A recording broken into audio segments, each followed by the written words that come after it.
Hey, everybody. Welcome to Throwin Wrenches Podcast. This is Eric. And I'm Daryl. Welcome to the auto podcast that loves a good TLCA event. On this episode of Throwin Wrenches, we're talking Southern Cruiser Crawl. Elon has created his version of an AI chatbot. And did we mention we're speaking about Southern Cruiser Crawl? I think we did. All right. All that and more on this episode of Throwin Wrenches.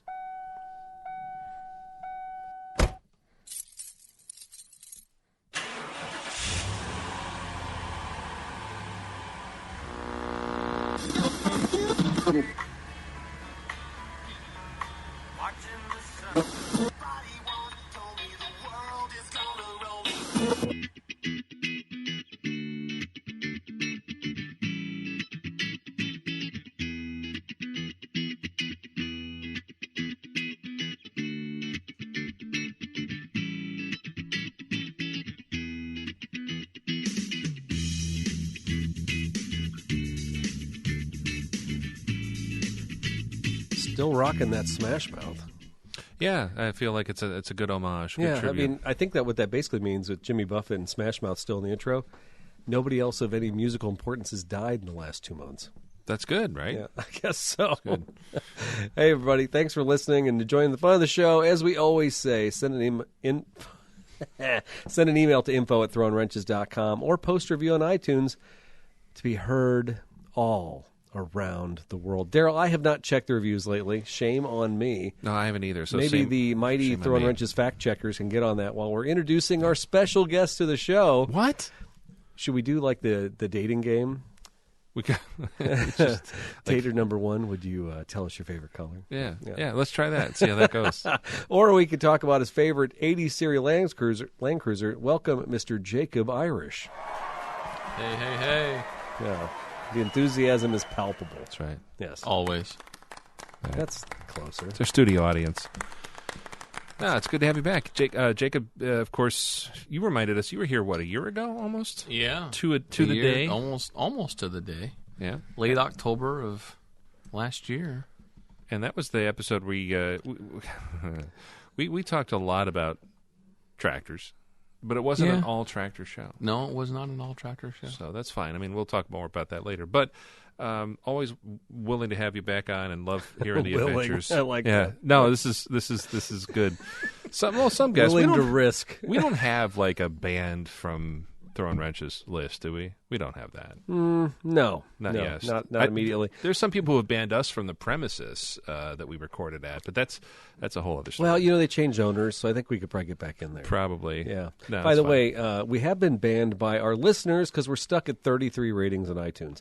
Now, to be fair, I think on Spotify, we got like a lot of like marks for stars, but you don't get feedback. We don't get to see what the reviews are or anything like that on Spotify. It kind of sucks. Yeah. Interesting. Yeah. How can we improve? I don't know. We need to know. We need our KPIs. God, oh my gosh! Stop that! This is dangerously close to work. Okay. No, I do this for fun. Medallia. Yeah. Oh yeah. No, thank you. Your NPS score. Oh jeez. I left a good review. Did you? Another one. Some of the best. Some of the best reviews that I get at work. I went on a tangent about how Medallia sucked in corporate America like Toyota. So it's just like a review platform.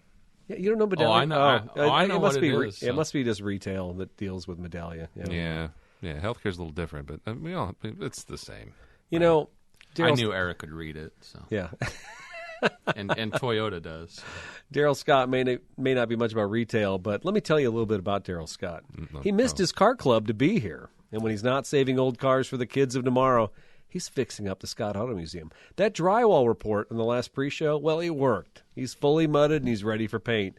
He's no Bob Vila. He's Daryl Scott. Thank you. Thank you very much. That's some kind words. Almost ready. Almost got everything primed down there. But, if you don't know, my co-host here, if you need a good recommendation for a burger or a barbecue joint, he's got a list of places you should try. Unfortunately, Freddy's Famous Custard is not on his list. He's the man who really, please, just wants a steak burger. Is that too much to ask? He's Mr. Eric Stahl. Well, thank you. And to be fair, I've been repressed in my Freddy's by my wife. My hateful, Steak and Shake former employed wife. Well, that explained it. We talked a little bit in the pre-show, which, by the way, Patreon members get to hear some really, really good fast food talk. It was. It was.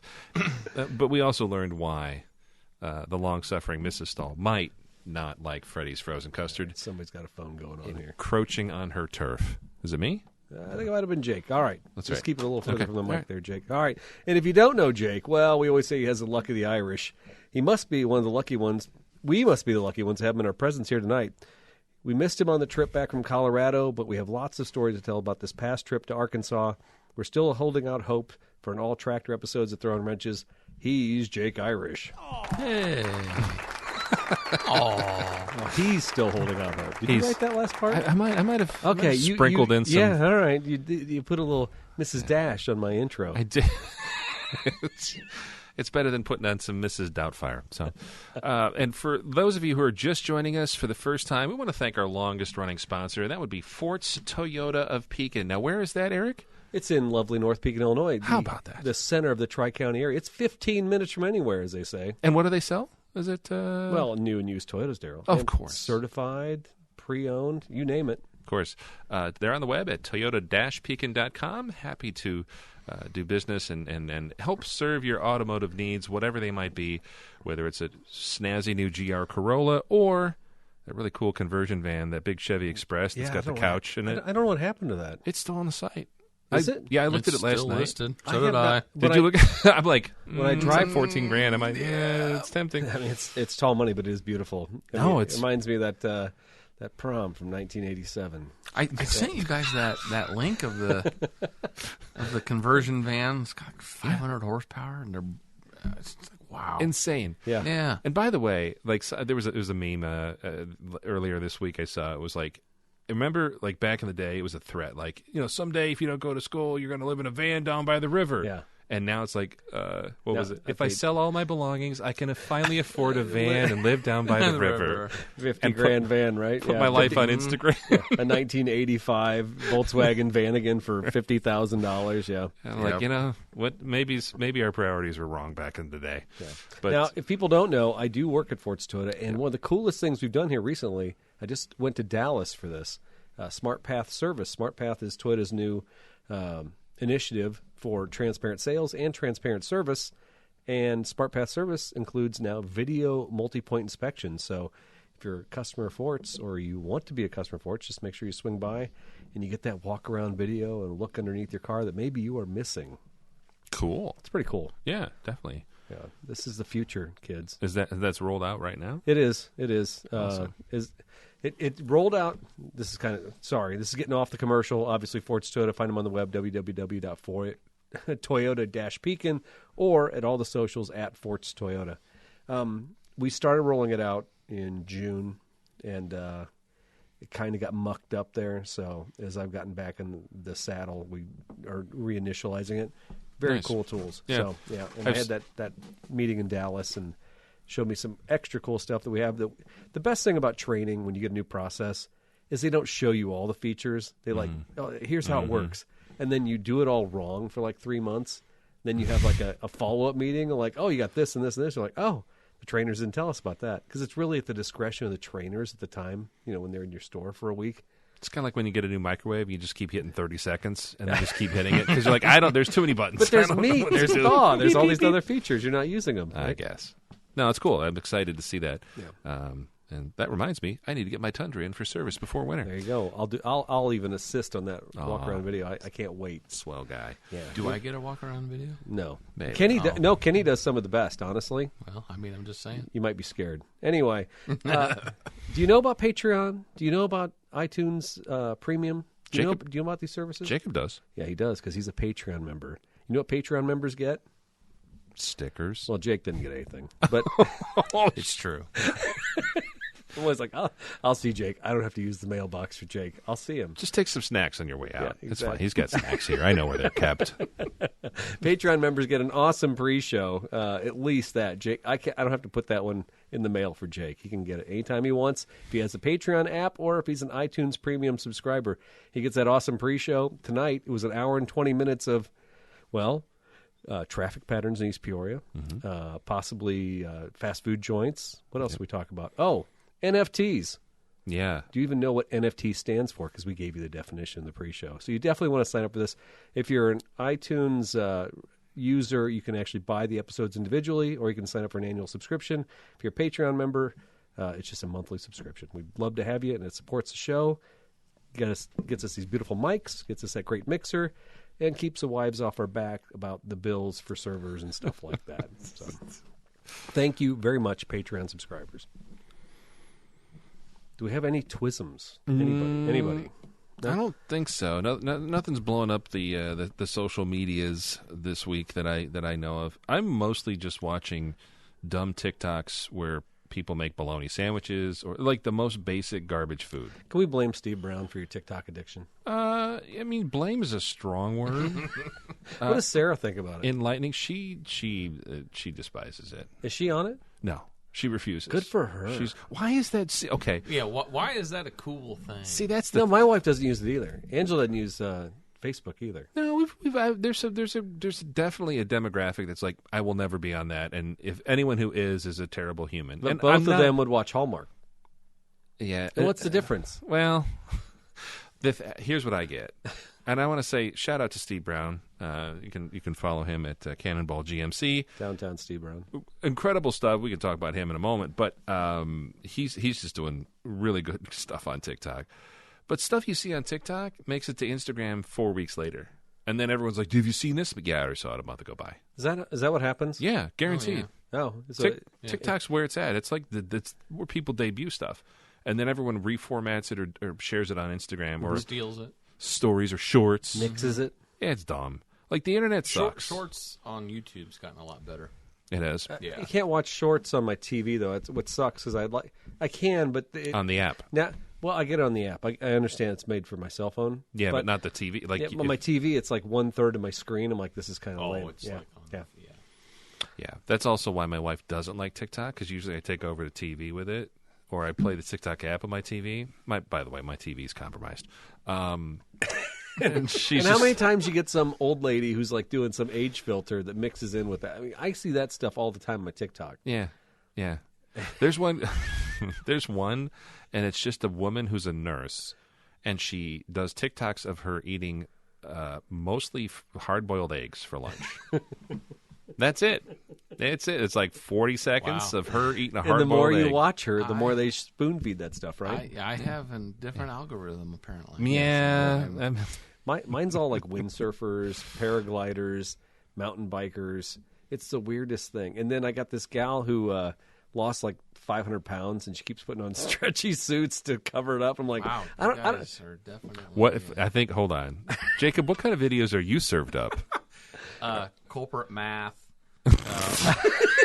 Corporate math is this. Just basically bad mouthing. I mean, and you can totally see it now. I was like, I'm fed up with the your life sucks if you work in a job like this. Yep. And do this, do what, basically just life advice. So I think we're all going to just delete our TikTok accounts. Yes. Is that what we're doing? I don't use mine enough. I started. I'm served up a lot of Toyota, like 80 series Landcruiser and 4Runner stuff. Okay, that's normal. So I think we finally touched. It's just full of it. I'm like, wow, these guys get a lot of views for. Yeah. Well, that's good, good, and then though. You watch Fastlane Truck. I took one of those sounds, and I think I had over 1,000 views on a video, and I don't have anybody on, and I'm like, wow, Yeah. So there's definitely a following on there. There's some good juju there. Yeah. But at the same time, TikTok can be a marvelous place for just the niche of particular, like, I only am interested in Toyota Tacomas. I'm only interested in vintage race cars. I'm only interested. And they call that the echo chamber, Daryl. Is that what it is? Yeah. That's fine. You need to branch out. Maybe you might like a Nissan Frontier hardbody, but you'll never know because you've surrounded yourself with Tacoma owners. Not that I care about Frontiers, but I feel like, you know what? It's funny you mentioned that, and we'll get back to the show, I promise. But when I was pulling into the parking deck at work today, someone pulled up in front of me and a really clean, like first gen Xterra, with like the roof rack. That was like that bright blue, and I'm like, I remember the day when those things came out, and I'm like, these are kind of cool. And then they disappeared. I think the sticker price was like $20,000 on those when they first came out too. They were really reasonable. It wasn't bad. Yeah. And this thing was clean, so it probably was from like out west or something. Yeah. But definitely It had to be because the frames were toast on those things. You don't see many here in the Midwest that you can't stick your finger right through the cross members, especially by the radiator. Terrible condition.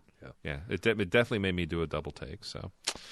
Oh, well, I'll Google that later. Maybe there'll be some TikTok action with the Xterra Talks or something. I don't know. There you go. Yeah, well, your phone's listening, so... It better be. Tonight, it's all hard bodies, and not the kind that we were looking for. Oh, my gosh. Anyways, thanks for listening. Free show. Yeah, no, it might as well be. That's kind of not much else on the social media front. All right, it's time for the first segment of the show. You ready for this one, Daryl? Let's hear it.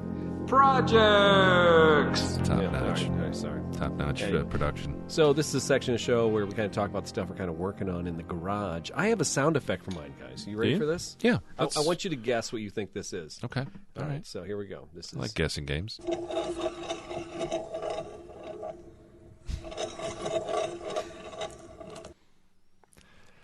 What is that? Can you play it again? Is this animal, vegetable, mineral? It's mineral maybe, I guess.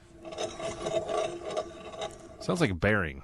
Sounds like grinding metal on. It's almost like a brake lathe. Like you ever put like a lathe and you're hearing it just like. Uh-huh. So I like where Jake's going because this is. Is that seriously? Yeah. Okay. I replaced the. So let's just back up. Sorry, here. I'm laughing because you showed a picture of his camper. Yeah. Anyway, so I have a Riverside Retro camper. It's a 16-footer. It's called a 166. It's a cute little thing that my wife and you have used, and we used it once this year. And I don't know if I talked about it in the last show actually we must have because it was after the hill climb. Yeah, it was. You barely made it home. You said what? The brakes was dragging or something. So I couldn't. It would go forward, but when I backed up, that wheel was just locking up. Well, afterwards, I don't know that I'd done this before.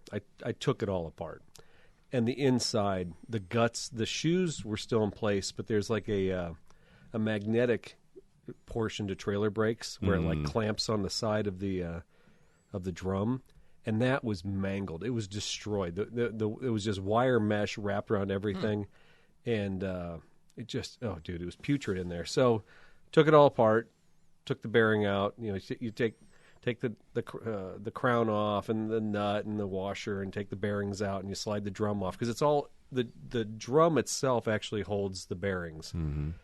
And I mean, I don't have a photographic memory, but the drum shows. I mean, the drum is very easily. There's a bearing on the outside, a bearing on the inside, and I greased it. I watched like 20 videos on how to smash bearing. It, yeah. Yes, exactly.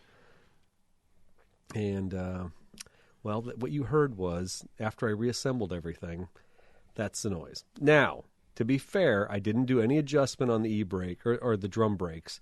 Maybe that's the dragging of the brakes on the drum. Maybe that's the magnetic portion dragging on there. There's an adjuster on the back. I didn't mess with it because we were really just trying to get everything in the get it into storage. Yeah, into storage for the winter. So I did that thing I always do. I'll deal with it next spring. Well, it's funny. It's funny because that's one of those things that isn't a big deal until March. Yeah. And then you're like, why the heck did I do this to myself? Yes. Yeah. But the thing is, weather's turning. I winterized it, and I don't have time to screw with it. And the other fickle part about the Midwest here is I have to really do it outside. I don't have a big enough barn to do this stuff inside. I guess I kind of do. I mean, you get the height. I could make concessions for it, but really, I'm to this point now. I got the yard ready, got the tractors ready, got the camper winterized. I'm trying to make sure I got everything set up to get everything put away for the winter. Sure. Because I don't want to deal with stuff in my yard. So I'm like, you know what? I'm out of time. I'm not going to run back and forth to town. Not going to go back to. Actually, I'll tell you this: Mutual Wheel in East Peoria. Yeah. Dude hooked me up. Really? I walked in there with the old assembly. He knew exactly what I needed. He knew the bearings. Knew the seal. He knew everything. I wish he would have been there when I installed it to make sure I did it right. Yeah. He didn't sell me grease. I had to go buy grease at Farm and Fleet later. But I've heard good things about that place, and it is nice that there's certain places that just specialize in like one thing. Yeah, like, how's this place in business? It's because they rock and they do. Yeah, I mean, that's all they focus on, dude. So we joke all the time. Jake knows this. There's a technician in my shop called Kenny, the Kenny. Kenny's old school. Kenny's been in the business for a long time. Kenny's 55 years old. His body is getting broken from doing his job for so long.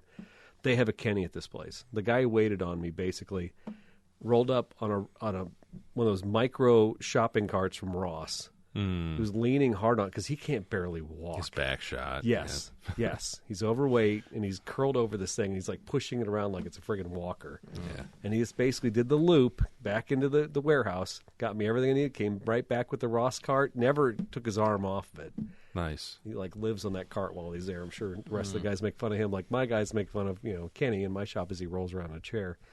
But Kenny and this guy have knowledge, just buckets of knowledge in their head that can't get transferred. That can't be in a computer. Yeah. When guys like that leave the industry, holy smokes, it's a massive vacuum. So your brake setup on there, would you just get new bearings and seals? Is that what you did? Yeah, it's one seal. Okay. On the backside. So that was the way the spindle sits. I have to believe the spindle holds the bearing in a certain spot, and then I tapped in the seal on the backside, but I didn't like the way that sat there because I would have to literally go down another quarter inch to go down to the bearing, I thought.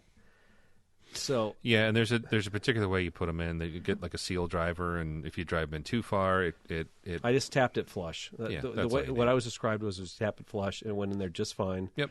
I do think maybe I need to put more grease in there. I'm ready to take it back apart and just shove more grease in there. I think it was cold when I did it Sunday morning, and I just got it done. Dude, I'm going to tell you what. You put on some gloves, and you get cold grease outside, and you're trying to pack bearings. Oh, yeah. Talk about a nightmare. Nothing's coming off your glove. Nothing's sticking to the metal. It's terrible. Think of the days before the nitrile gloves happened, and you just did it on your bare hands. Well, and I got to the point where I was just like, so this was the best. When I was all done, I was like trying to take the gloves off. Well, both my hands are covered in red grease. So what I do, I take my teeth and I try and bite the bottom of the glove. Well, then I end up with grease on my nose, and then I'm just biting off chunks of the glove. The glove isn't coming off because my teeth are holding on to it. I'm just like spitting blue rubber all over the place. Eventually, I'm like, screw it. I just took one hand and said, I'm going to get dirty with this hand. I got to do whatever I got to do. That sounds like a fun time. It was great. Yeah. And Angela was over raking leaves on the other side of the yard while I was over there swearing. And anyway. Well, if you need a hand with brake stuff, feel free to hit me up. I think I might take apart the other side just to see how. Everybody always says you do both sides. But I knew I had a problem with one side. Huh? It's like headlights. When one goes out, you do. It was $100. Yeah. Actually, I think he charged me $200 for everything. For the drum. Because most people probably don't need the drum. Most people probably just need the brake pad set up and the backing plate. Unless it was overheated and warped. You could tell it was warped. When I spun it before, you could see it was just completely out of round. So that's why I just said I'm gonna err on the side of caution, just get a brand new one. So I probably would have been about $100 if I just would have got what I needed. So I could, maybe. Anyway, so that was my project, and then, I guess the only thing I got Treehugger 1 we're doing some work on. I probably drove it down to Arkansas and safely. Believe it or not, so we'll talk about that in the regular show. Details.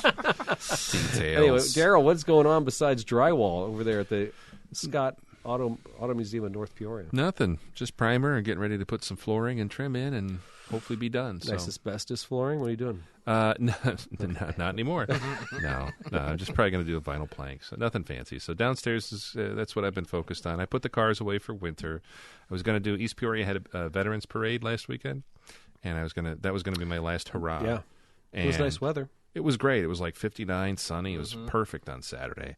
And the last time I took our 55 Plymouth out, which is predominantly our nice, pretty driver that's very reliable. The like blue, turquoise blue one? Turquoise blue. It's one of our favorites.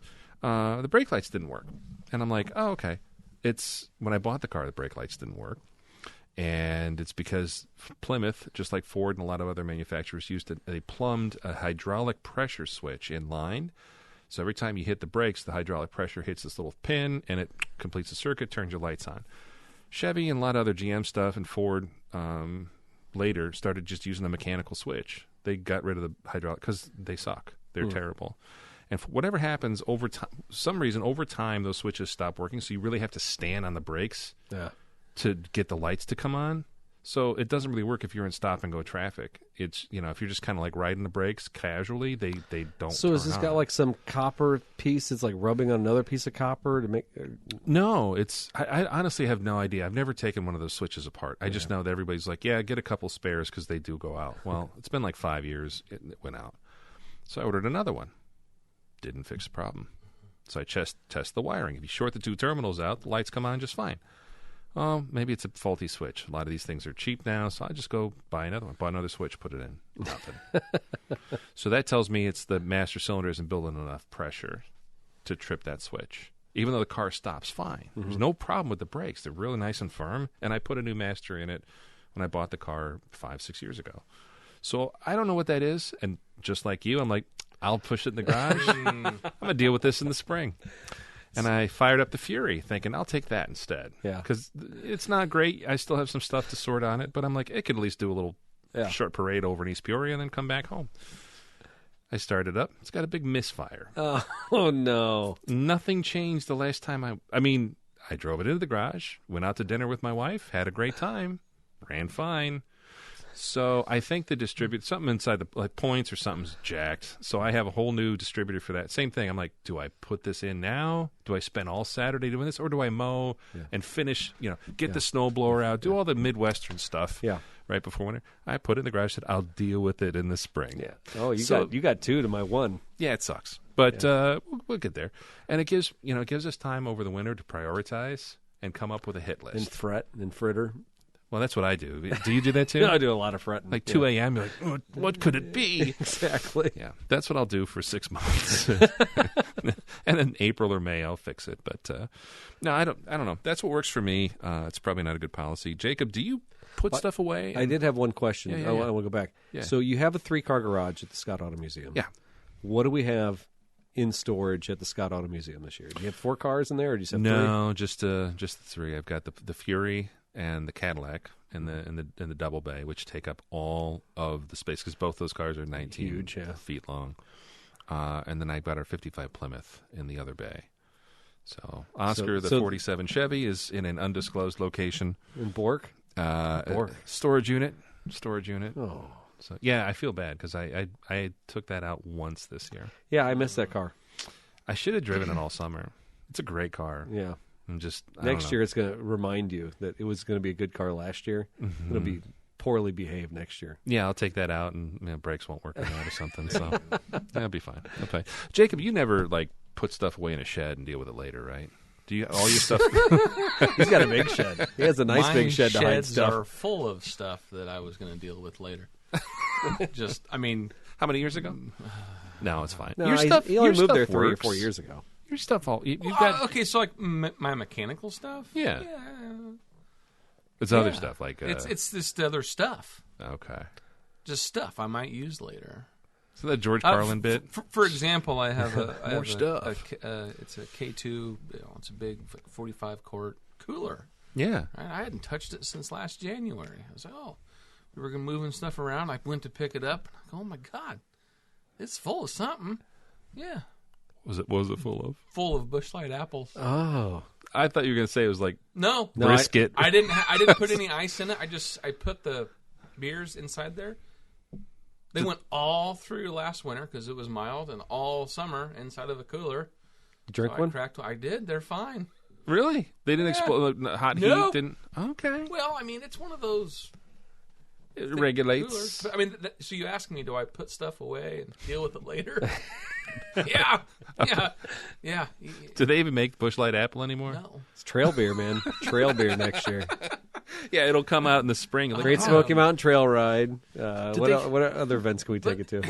I guess with the 80, it's probably going to turn into that. It kind of is. I'm waiting to get it back. But I've got some stuff on order that I plan to put on in the winter. But I don't have a heated garage or shed, so I'm sure it's going to be a week before the first trip next year. Going, oh, God. And for folks who just joined, your 80 series Landcruiser is what year and what have you done to it? It's a 97. Okay. And I'm sure there's part of this whole tonight that we're going to talk about how it was named and all that fun Sure. stuff. Right? Oh, yeah. It's 97, 80 series Landcruiser. I bought it sight unseen from a Facebook group. It was extremely nerve-wracking, but there was enough conversation and live video in today's world that I was like, I'm going to just go for it. And if I see it and something's wrong, like, I'm probably not going to lose a lot because I brought it from Texas, had it brought up with the shipping company that I've dealt with before. Rust-free. And that is the best part. Like, that was the truest part. Like, there were some things I'm like, okay, it's really starting to show its age. But the rust-free part of it, it's huge. It's huge here in the Midwest.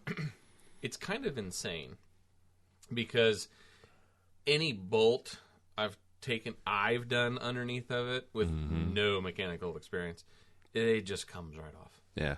Stuff that you and don't you know get. that it's 25 years old. It's got 275.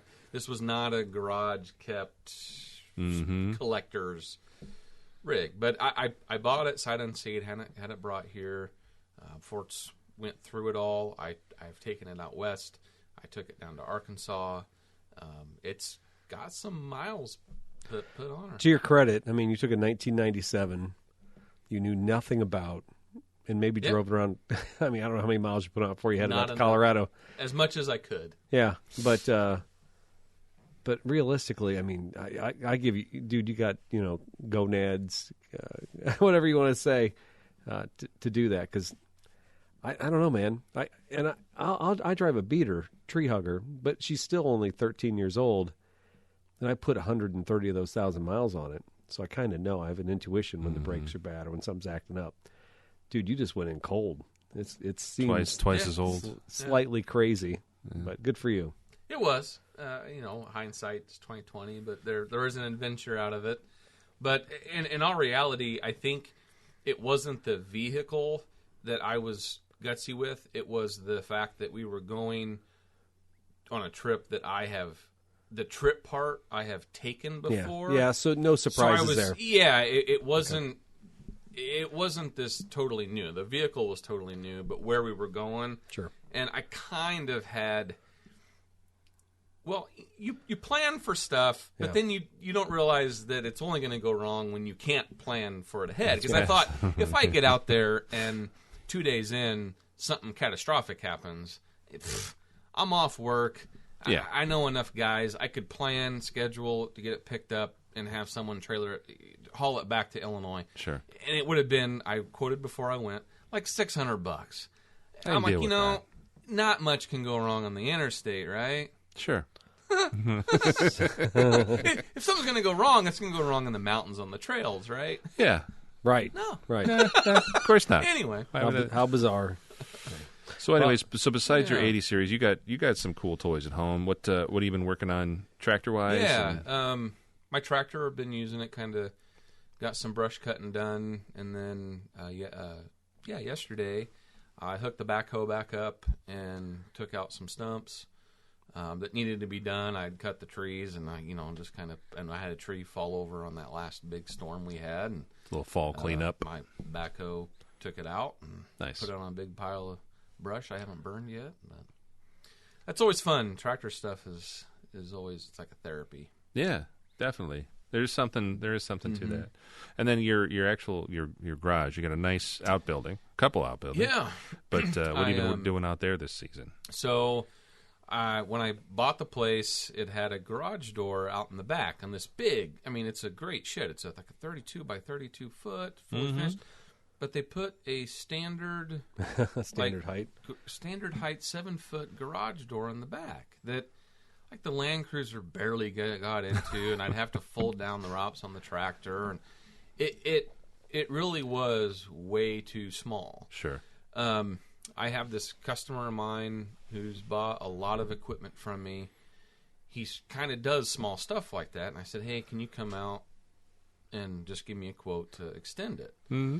Because the week before, I had driven my tractor, and the ROPS were up, and if you've ever driven a tractor into a garage door where the ROPS are up, that would be bad news. And it hits it didn't do a lot of damage to the garage, but it will keep going.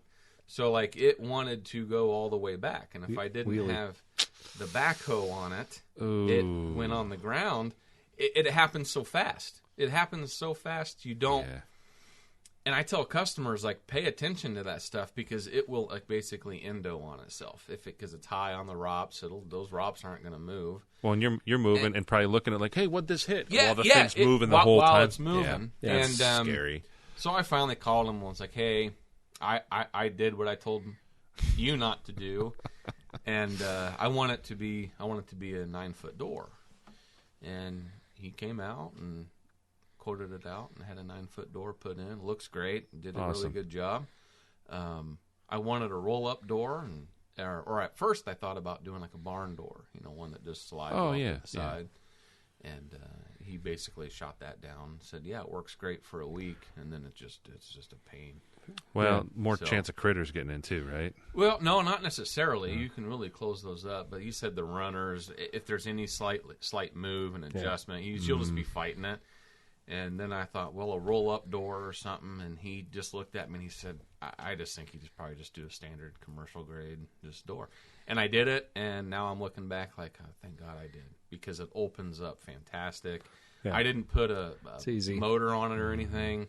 It's easy, up and down, done. Landcruiser goes right in, tractor goes right in. Perfect. I finally have. And that's a west face too. So in this part of the country, west face like that, I mean, you don't know what winter's going to pile up on that thing. Yep. So. Yep. Good point. Yep. It's exciting. No, you got some things set up, and there's nothing better than getting prepped for either winter or for the next season, and then it's like that's one less thing to deal with. Yeah. And I remember you sent some pictures when that got done. It was a month or two ago. Yeah, like a month ago. I was gone when he did it. It turned out great. Yeah, it turned out great. So if you were to heat that, it's a big garage, and I think about even my garage. Even with I could get my kerosene heater to warm up my 2-car garage, and it would be okay. And you probably have the same thing with your 3-car at your place. Yeah, but I don't even think you run kerosene heater. You'd have to run a kerosene heater like all day. Oh yeah, it's not finished on the inside, but it has So, I kind of look at it now, and you realize they had planned to finish it. Yeah, but they never did anything. It has residential windows. A lot of them are cracked now because, well, birds and stuff, when they get inside, they want to get. Yeah. Anyway, so I can have that stuff replaced, but there's also a vent to the septic. There's a pipe that goes into the septic. So you realize there's no water line, but you realize I think they plan to put a toilet, a bathroom, because they said, no, it goes right into the septic tank. Nice. And, of course, it's got a cap on it and stuff now. But he goes, yeah, it's a rough shot into it. So I think if I was to do any kind of heat out there without finishing it, it would just be a wood, like a wood stove. Yeah, that wouldn't be bad. Yeah, because you're only going to heat it when you're out there. Yeah. And you get a lot of radiant off of that, too, yes. which you're going to need the radiant with the concrete, because forced air, kerosene, all those go right up to the roof. Yeah. And you got to wait for it to build back down, right? They basically said like a propane would work if you had it on like multiple ends and stuff, but it would just be, I mean, you could go through 100 pounds of propane. You'd burn a lot. Yeah. Not worth it. So if I was to do that. But you do have 2 kids and a couple dogs. You could let them run around for like an hour ahead of time. Just generate all the heat. Right. No, it's a nice setup. It's basketball. I think future plan is to do something out there as far as finishing it off and not have it be a machine shed. Mm-hmm. But I would just like a pole barn with a dirt floor for stuff. I just... Sure. Keep it simple. And then when I want to work on something, I'll bring it into something. But I don't want it right now. It's straight up just storage stuff. That's fine. It's good space, and I tell you what, I envy you guys. You both have really, really nice covered storage to keep stuff in. It's nice. I lost the fort storage, so my camper, which had been tucked away the last couple of years, couple winters. Yeah. At least I have a barn to put it into. Absolutely. Yeah. I've had to displace like a couple cars, but Aiden's not here with his car in the winter, so I mean, realistically, got rid of the Supra last year. Yeah. So, and clearly you need a boat. Both of you need boats. no, No, that's not going to somebody asked me the other day if I hunted because I was posting some pictures of some deer bacon or something like that. I'm like, do I need one more hobby in my life? Do I No. need something else to Exactly. spend money, spend time, and have equipment for? Right? I mean, I could see it. I could look out my backyard and I see deer in my driveway, every day. But Yeah. no, I'm good. Just you don't need a boat. You need a friend with a boat. So we just need to find someone. My brother has a boat, Does and he started using the first year he had it. He used it all the time. Oh, he's got a wooden one. Yeah. Yeah, Last that's year he kinda used cool. it once, I think. Yeah. Really? Yeah.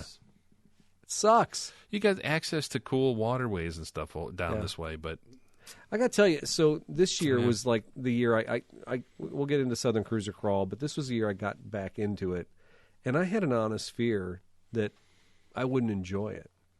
So I'm like, I've been away from it. I've experienced a lot of stuff. I may get back in the saddle and get to that off-road park and be like, what was the big deal? But I honestly, unlike the boat thing with my brother, if he really enjoyed the boat, and I'm not slamming Don, he could be listening. I don't think he is, but I honest to God, I'm like, I love being here. I love being in this truck. I love driving across country in it. There's just something about it. like rekindled your interest Yes, in the absolutely. hobby. And actually, what it did is it made me want to shed a lot of stuff I've been doing. Yeah. Why do I put so much effort in other stuff when this is truly great? This is what you enjoy. It's an honest, Yeah, we'll talk about it. it's an honest, great time, and so anyway, All right. yeah. So the whole, I mean, it looks like. Do you want to talk about the rubber seals and seat? You said No, I mean, that was what's the story in the seats? So there's a special brand or something you were talking about this the other day. What are you trying to get for this thing? Oh, God. My dream would be the Scheelman seats. They're $2,500. I've never heard of Scheelman. They're a German. It's the best seat you can buy. They make them Like, for everything, or just yeah. those Toyotas? Nope, Okay. Nope. It's for everything. Handcrafted, but like there is forums that just swear by them. And I sat in an old 40 series many years ago. That might have been before I ever met you. With those seats in it, and there's different. Something Daryl's about probably looking them up right Yeah, now. I'm looking right now. They're kind of like Recaro, right? Like a very well crafted, more comfortable than the Recaro. Oh, look at that! these guys here. Those are nice. They have So- bolsters for your knees. It's a Getting known sweaty thing thinking about it. on these older Landcruisers, especially the 95 to 97, because they were power seats. They were the loaded Landcruisers. They couldn't were the get- luxury. You might have been able to get They- a manual seat, maybe. I don't know that you could have in 95 to 97. Okay, maybe in I think 91, that- 92. Yes, okay. the early years. And to get those seats in good condition, they call it the poor man cruiser seats. No, they're as much as a brand new Scheelman. Wow. They are very sought after manual cloth seats for an 80 series. Well, the other thing we ran into, a lot of the metal is just like broken in those seats. Like Yes. I remember we took yours apart. I'm like, this Yep. is busted. It literally needed a welder to go back in and repair it all wasn't. this stuff. So there were things on this Landcruiser that I'm like, man, that guy didn't really tell me. So then I would search for it, and then it would be like a totally normal thing. Everybody's having Everyone's like, well, yeah, all of them are like that. And I'm like, I love so that. the guy I bought it from he's got a 70 series. He's had them, and so I'm thinking to myself, he probably just assumed, oh yeah, they're all that way. yeah. Yeah. Why did he wouldn't? He didn't mention, that's. He talked about the stuff that he did, and he told me, he's like, all the fun stuff. I did all the fun stuff. It needs some of the boring stuff. He was honest. He goes, you're going to run into this. Yeah. And It's always the well, things it like that, did, like and- door lock actuators or the blend door on the HVAC. the doesn't window, work. the window kind of stopped working. But I went on these forums and we bought the seat, and everyone's like, well, yeah, all the seats are broke. And I'm course. like, this guy didn't seem like he was a big guy. He's, no, they're all broke. And I didn't know it was even broke until we took it off and it sprung. Oh yeah, it went like in a weird like. It was it was just like I don't even know. It's like if you were to take a piece of paper and twist it. It's like the metal bracket's like, oh yeah, So- we're gonna go this way. Least resistance. Overbuilt vehicle, weak seats. Yeah. So you can go cheap on them, but then it's very hard to find the genuine Landcruiser stuff. So I found a guy on Facebook Marketplace that was selling a set out of his 96 that are in it now. Mm-hmm. And, of course, he claimed that the power seat worked. None of them worked. No, just junk. It was a rough seat, so I put seat covers over it. Now, the back works, and I can adjust a little bit, but I can't adjust forward and back. And I think these Shieldman seats give me about an extra 1.5 inches of leg room. Yeah, you're a taller guy. Would be awesome. Yeah. But there is something, like Eric was saying, sitting in a vehicle and driving across the country, and there's really something about a 90s Toyota that I had forgotten. Through my years, I owned a 92, 93 4Runners. I had an 89 Toyota pickup. I had these 90s Toyotas that I never got to just drive really long distance. Except for I bought one of those in Nashville one year and drove it back. Drove home, yeah. There's something about them that that doesn't make you tired. You just go. Yeah. Yeah. That's a great feeling too. When that's to me, that's the mark of a fantastically engineered vehicle, is that if you take a 4 or 5 hour trip and you get out and you're not doing the the old dad noises. It is a solid axle. It is not. And I drove a 200 series. I would drive that 80 series. And much more comfortable. It's just comfortable. The buttons are easy to get to. The dash is only like 6 inches. You can see everything. Yeah. And when you roll the window down, you don't get that wah, wah, wah, wah, oh, yeah. from the air pressure, because there's holes everywhere. Yeah. Right. There's no aerodynamics considered in the design, right? Exactly. Yeah. That's really cool, though. That I do appreciate that about, and it's one of the things I like about older cars. It's just, even though there's less infotainment and stuff, it feels like the newer cars, I spend half the time playing with my stupid phone, Bluetooth, trying to, advance tracks, do all this stupid stuff where it's like, what did I used to do? Watch the road, watch the landscape, maybe, crank up some country music or I just always use that mount. I always have a mirror mount, so I just have my phone for my GPS. Yep. And then the breadcrumbs. I love the Toyota GPS with the older trucks without dynamic navigation where I got to pay a subscription like we were talking about in the pre-show. Yeah. I can have regular old GPS, probably on a DVD disc somewhere in the car. I don't even know where it's at. I think it's in the radio on Treehugger. And it has little red dots that track where I go. So we're on the trail. We're going across the country. I can zoom out or zoom in and see exactly where we've been. It's pretty awesome. Mm-hmm. Well, cool. So Southern Cruiser Crawl, I know we did a show. We've done a couple shows where we talk about this, but it's been a long time. And, like you said, Eric, you had some stuff pop up. But you and Jacob, you guys have done Southern Cruiser Crawl in one iteration or another. Yeah. What, how many times between the two of you? God, the two of us? We're doing math here, not corporate math. Well, Jake and I have probably been there now equal amount of times, because didn't I go there 2 years without you? I think I've been there more now. Have you? 6 or 8, something like that. Yeah. We're measuring. And Southern Cruiser Crawl is put on by the Toyota Landcruiser Association? Well, it's a TLCA official event put on by the Cotton Land Cruisers, which is a TLCA faction out of Alabama? Mississippi. Mississippi, okay. Okay. Yeah, I'm pretty sure Mississippi. So Toyota Land Cruiser Association, just like any like car club, there's probably Jeep Club, same thing. It's a sanctioned body. They have insurance for the events.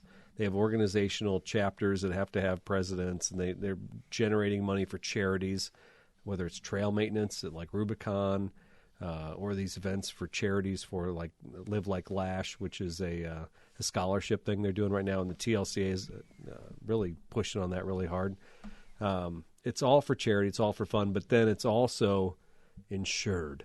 It's also ran properly, so we don't have to worry about a bunch of nonsense or somebody rolling over and dying. Right. This isn't what these events are about. They're about fun and about stewardship and education. There's a lot of different things going on with it. But so I think when I first started doing some of these events, I went to FJ Summit. FJ Summit wasn't a sanctioned TLCA event. I didn't realize it when I first went there, and so you can tell the difference. You can feel that a lot of these guys. There's a lot of guys been going to these events for 25, 30 years. Been going all across the country. participating, and they all know each other. There's a fraternity of TLCA. Oh, yeah. It's insane. Whereas an event like FJ Summit, not to slight them, they probably could have been a TLCA event, but it's a lot of newcomers. A lot of people want to go out to Colorado and see all the glamorous stuff, and so it's just a different vibe. These guys, I said it before when I went to the first event. It's like going to Manitou or Petersburg, where the Jeep club's down there, and those guys are authentic Jeep guys. Yeah. When you go to Arkansas and you go to Hot Springs Off-Road Park, and you see a bunch of guys who've been driving Toyota Landcruisers and 40s and buggies for 25 or 30 years, they're real aficionados. Yeah, they know their stuff. This is kind of like talking about the hill climb. This is a whole different level of participating in the car hobby. Mm-hmm. Yeah, these guys, they're lifers. And how long the event itself? It usually is what, early October? So it's the second weekend of October. Okay. Second weekend of October every year. How long has the event itself been going on? So this was the 18th year. So fair amount of time. Yeah. Yeah. Now, Cruise Moab and Rubathon, they've been going on for almost 30 years. Yeah, like Great Smoky Mountain Trail Ride was 32 or 33 years. Yeah. So theirs is kind of a middle-of-the-road type event. And they'll tell you it didn't start getting more than like 20, 30 trucks up until about, was it 10 years Probably ago? 10 years ago, yeah, because I went to, I think I went to FJ Summit 9. I can't remember what year that was, and that was when I met a bunch of those guys from Louisiana Landcruisers. And they're like, you got to come to the Southern Cruiser Crawl. I'm like, okay. And when we got there to that event, I think, I could be wrong, but I think there was close to 200 trucks registered for it. Wow. And that was one of the biggest events they'd had. And it seems like for the next 7 or 8 years, it kept growing and growing a little bit. Yeah. And so it's open to what, any Toyota vehicle, or is it specific to, did it start as Land Cruisers and then expand, or like how did that work? It's a great question. Some of the events like Cruise or Rubathon require certain level of trucks, certain wheels. And I think when I first went to Southern Cruiser Crawl, they did have some stipulations, like you had to have recovery spots and you needed to have certain size tires just to go in the park. But short of like an SUV with all-wheel drive, just about any store-bought Toyota off the shelf, a Tacoma, a 4Runner, those vehicles would qualify to go there. Okay. So as long as I think it's pretty much anything with a solid rear axle is probably going to qualify if it's Toyota. It could be stock to built up. I was going to say, do people do they show up with just 100% bone stock trucks? Yeah, plenty of them. Okay. Plenty of them. There was a 200 series crowd that just showed up just to have tea up the top of the hills. Are you serious? Yeah. That's actually kind of cool. I don't know if they had tea. It looked like they were having tea. Yeah. Jake used to be one of those people. I wasn't there with him when he... Did you go there with the 200? Yeah. Did you have tea? No, I did not. I'm trying to remember. Second guessing me saying that. I didn't. Okay. Because I bought it 3 days before COVID lockdown.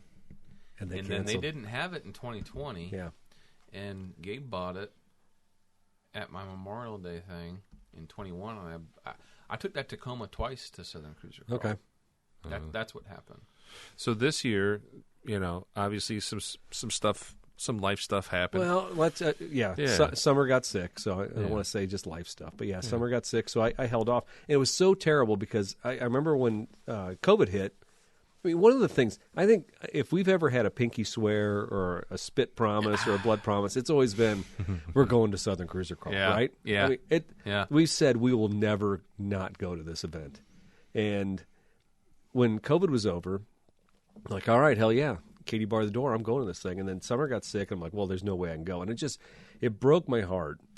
And, but it was okay. Obviously it's a good excuse. But then this year came around. And I'm like, God, one of the things was, I was like, I don't even want to sit in the car for 8 hours by myself. You hadn't gone for 4 years at this point. Yeah. Yeah. So keep in mind, Eric hadn't been there since 2019. Yeah. Wow. Yeah. Yeah. And so it's fast how that. Part of me was like, I'll just hold on. I won't even go this year. I was like, you know what? I shouldn't be away from home. I shouldn't leave Angela. I don't really want to be in the car with my thoughts for 8 hours. There's all these different things, all these excuses. I really did. I built a mountain of excuses not to go. And I didn't even register for the event, I think, until maybe you were in my office one day. I'm like, screw it, I'm just going to register. because you were there. Had you not been there, I might even held off another couple weeks till until they said registration was closed. You nudging him the whole time? No, I don't think he wasn't. No, but I was. Hey, we're going. Like and he's like, I got a campsite. He did. He basically took one of those excuses and threw that out the window. So you just get there, and Mike Legnan from Louisiana Landcruisers basically said the same thing too. You just get there, we'll take care of you. And I'm like, I feel like this poor whipped guy, but but I love it. It's great to have friends. People want to take care of you, and so I was like, all right, I registered. I didn't worry about anything else. I just put 2 tanks of gas in this thing, and I'm getting down there, right? Yeah. And I even left on a Wednesday, which sometimes I feel guilty. If there's been anything that I've learned over the last year, it was like left on Thursday. Did I leave on Thursday? Yeah, because the truck wasn't ready. You were waiting but I was for your gonna tires. leave. I was fully ready. Yeah. But in years past, I literally waited till the last second. It's like, I don't want to leave work. I don't want to leave work because you know what? They need me here. They need me here. If COVID and the rest of everything that's happened over the last year has helped me understand, they will still get by whether I'm there or not. The place will not burn down likely. And even if it does burn down, there's other qualified people there who can handle the situation. I don't have to be there, to make sure they put a hose in the wall, and put it out. So no, I'm glad, I'm glad I made it. So anyway, that was a whole side conversation. The one thing that was interesting, a couple weeks before, and I know, guys, if you're here just for hot Southern Cruiser Crawl takes, you're going to get some of that, but we're going to talk a little bit about us. And one of the big things was I brought Treehugger 1.0. And if you don't know who Treehugger is or what the Treehugger saga, well, there's a couple Treehuggers out there. And they're all 4Runners, and they've all been trucks from the dealership that I work at Forts Toyota. And Treehugger 1.0 is a 2010 Trail Edition. It's beat up. I got it with like 100,000 miles, and probably the first year I went to everywhere. Yeah, pretty much. When I went to FJ Summit 9, I was driving that thing bone stock on General tires, not even a level lift on it. Yeah. And did you take it in on a trade? What was it? Yeah, it was a guy from Lexington, an old guy from Lexington traded. He bought it new from us, drove it 100,000 miles, and Mr. Fort said, if you want to take that truck out there, that'd be a good one. The tires were so noisy. I remember driving out there. I just took it out there on street tires, did Imogene Pass, did a bunch of, didn't matter. That truck's pretty qualified to go anywhere it wants to, bone stock. And I've driven that truck all over the country. Been to California a couple times, been to Colorado countless times, Hot Springs, you name it. Up north, we took it to Michigan. Yeah, took it to Sand Dunes. It's been everywhere. It's gone around. Yeah. So a couple years ago, we said, you know what, I want to retire it. We got this other truck. Treehugger 2.0 was a, Jake might know this better than me. Was it 2016 maybe, or 2015? The white one? Yeah, it was nice. We put a whole Icon setup. Wait, maybe it wasn't Icon. It was Icon, I think. It might have been Icon. I think you're right. I thought it was a 2017 because wasn't it a TRD off-road? Yeah. Yeah. Okay, Jake is the encyclopedia of all things Toyota. Anyway, he knows the thing. It was a white. It was a white truck. We put bronze wheels on it, lifted it up. And really, when I got that truck, I'm like, you know what I'm going to do? I'm going to go to Cars and Coffee, I'm going to go to Friday Night Lights. I'm going to have it dressed up a little bit, have a little stance to it, have some spacers on it. I want this to be a show truck. Mm-hmm. And I don't even know how long I had it, but I let one of the technicians run into Pekin with it, and he drove fine, but somebody else who was high on God knows what drove the wrong way in a one-way, T-boned it, totaled the truck. Hit that thing hard. And that's a full frame. It was hit. Yeah, full frame vehicle in a residential street, and this thing got the guy had to be doing 50 miles an hour, and he T-boned. My technician was fine, threw it into a telephone pole. Just horrible. So it's a nice-looking truck, too. And then serendipitous, Mr. Fort's daughter, who was driving a truck that maybe Jake wanted to buy back when it was new in 2017. Seriously, there's no lies to this. I'd taken pictures of this truck in 2017 when it came off the delivery truck. It's a TRD Pro. It's in the cement. Yeah, cement color. Yeah. I remember I walked around and like, who's getting this truck? And I was promptly told by the owner to take that video offline because that was going to his daughter, Libby. Gotcha. Yeah, and Jake goes, what happened to that truck? And I said, I'm here to buy that Cement Pro. Yeah. And they said, what Cement Pro? We don't know what you're talking about. They talking didn't quite about. know me as well as they do now. But they acted dumb. Yeah. Like the one that was just posted, oh, no, we don't have one. These are not the droids you're looking for. Yeah, basically. Yes. Doing a Vulcan mind trick Pat, on him. This is back in 2017, but Pat did come out and say, "Well, we'll give you that white one for only $1,000 more than the TRD off-road premium." Yeah. Oh. Okay. So yeah, I'll have it. So that's how that happened. Yeah. But don't You even like get this? me started on. You like the cement. Well, anyway, in the meantime, good looking. Libby drove it as a vet, and she put a roof tent on it. Drove all over the country with it. Actually, went with her one time out to California, and Mike and all the rest of them. Nice.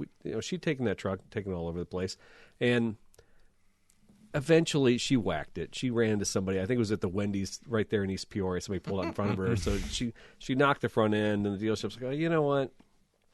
It's going to have a Carfax for an accident." And Mike goes, "Do you want to take that truck as a new Treehugger?" Because what had happened once Treehugger 2 got wrecked, I was driving Treehugger 1. I love Treehugger 1. I'm never complaining about Treehugger 1. Yeah. But I'm like, a Pro in cement.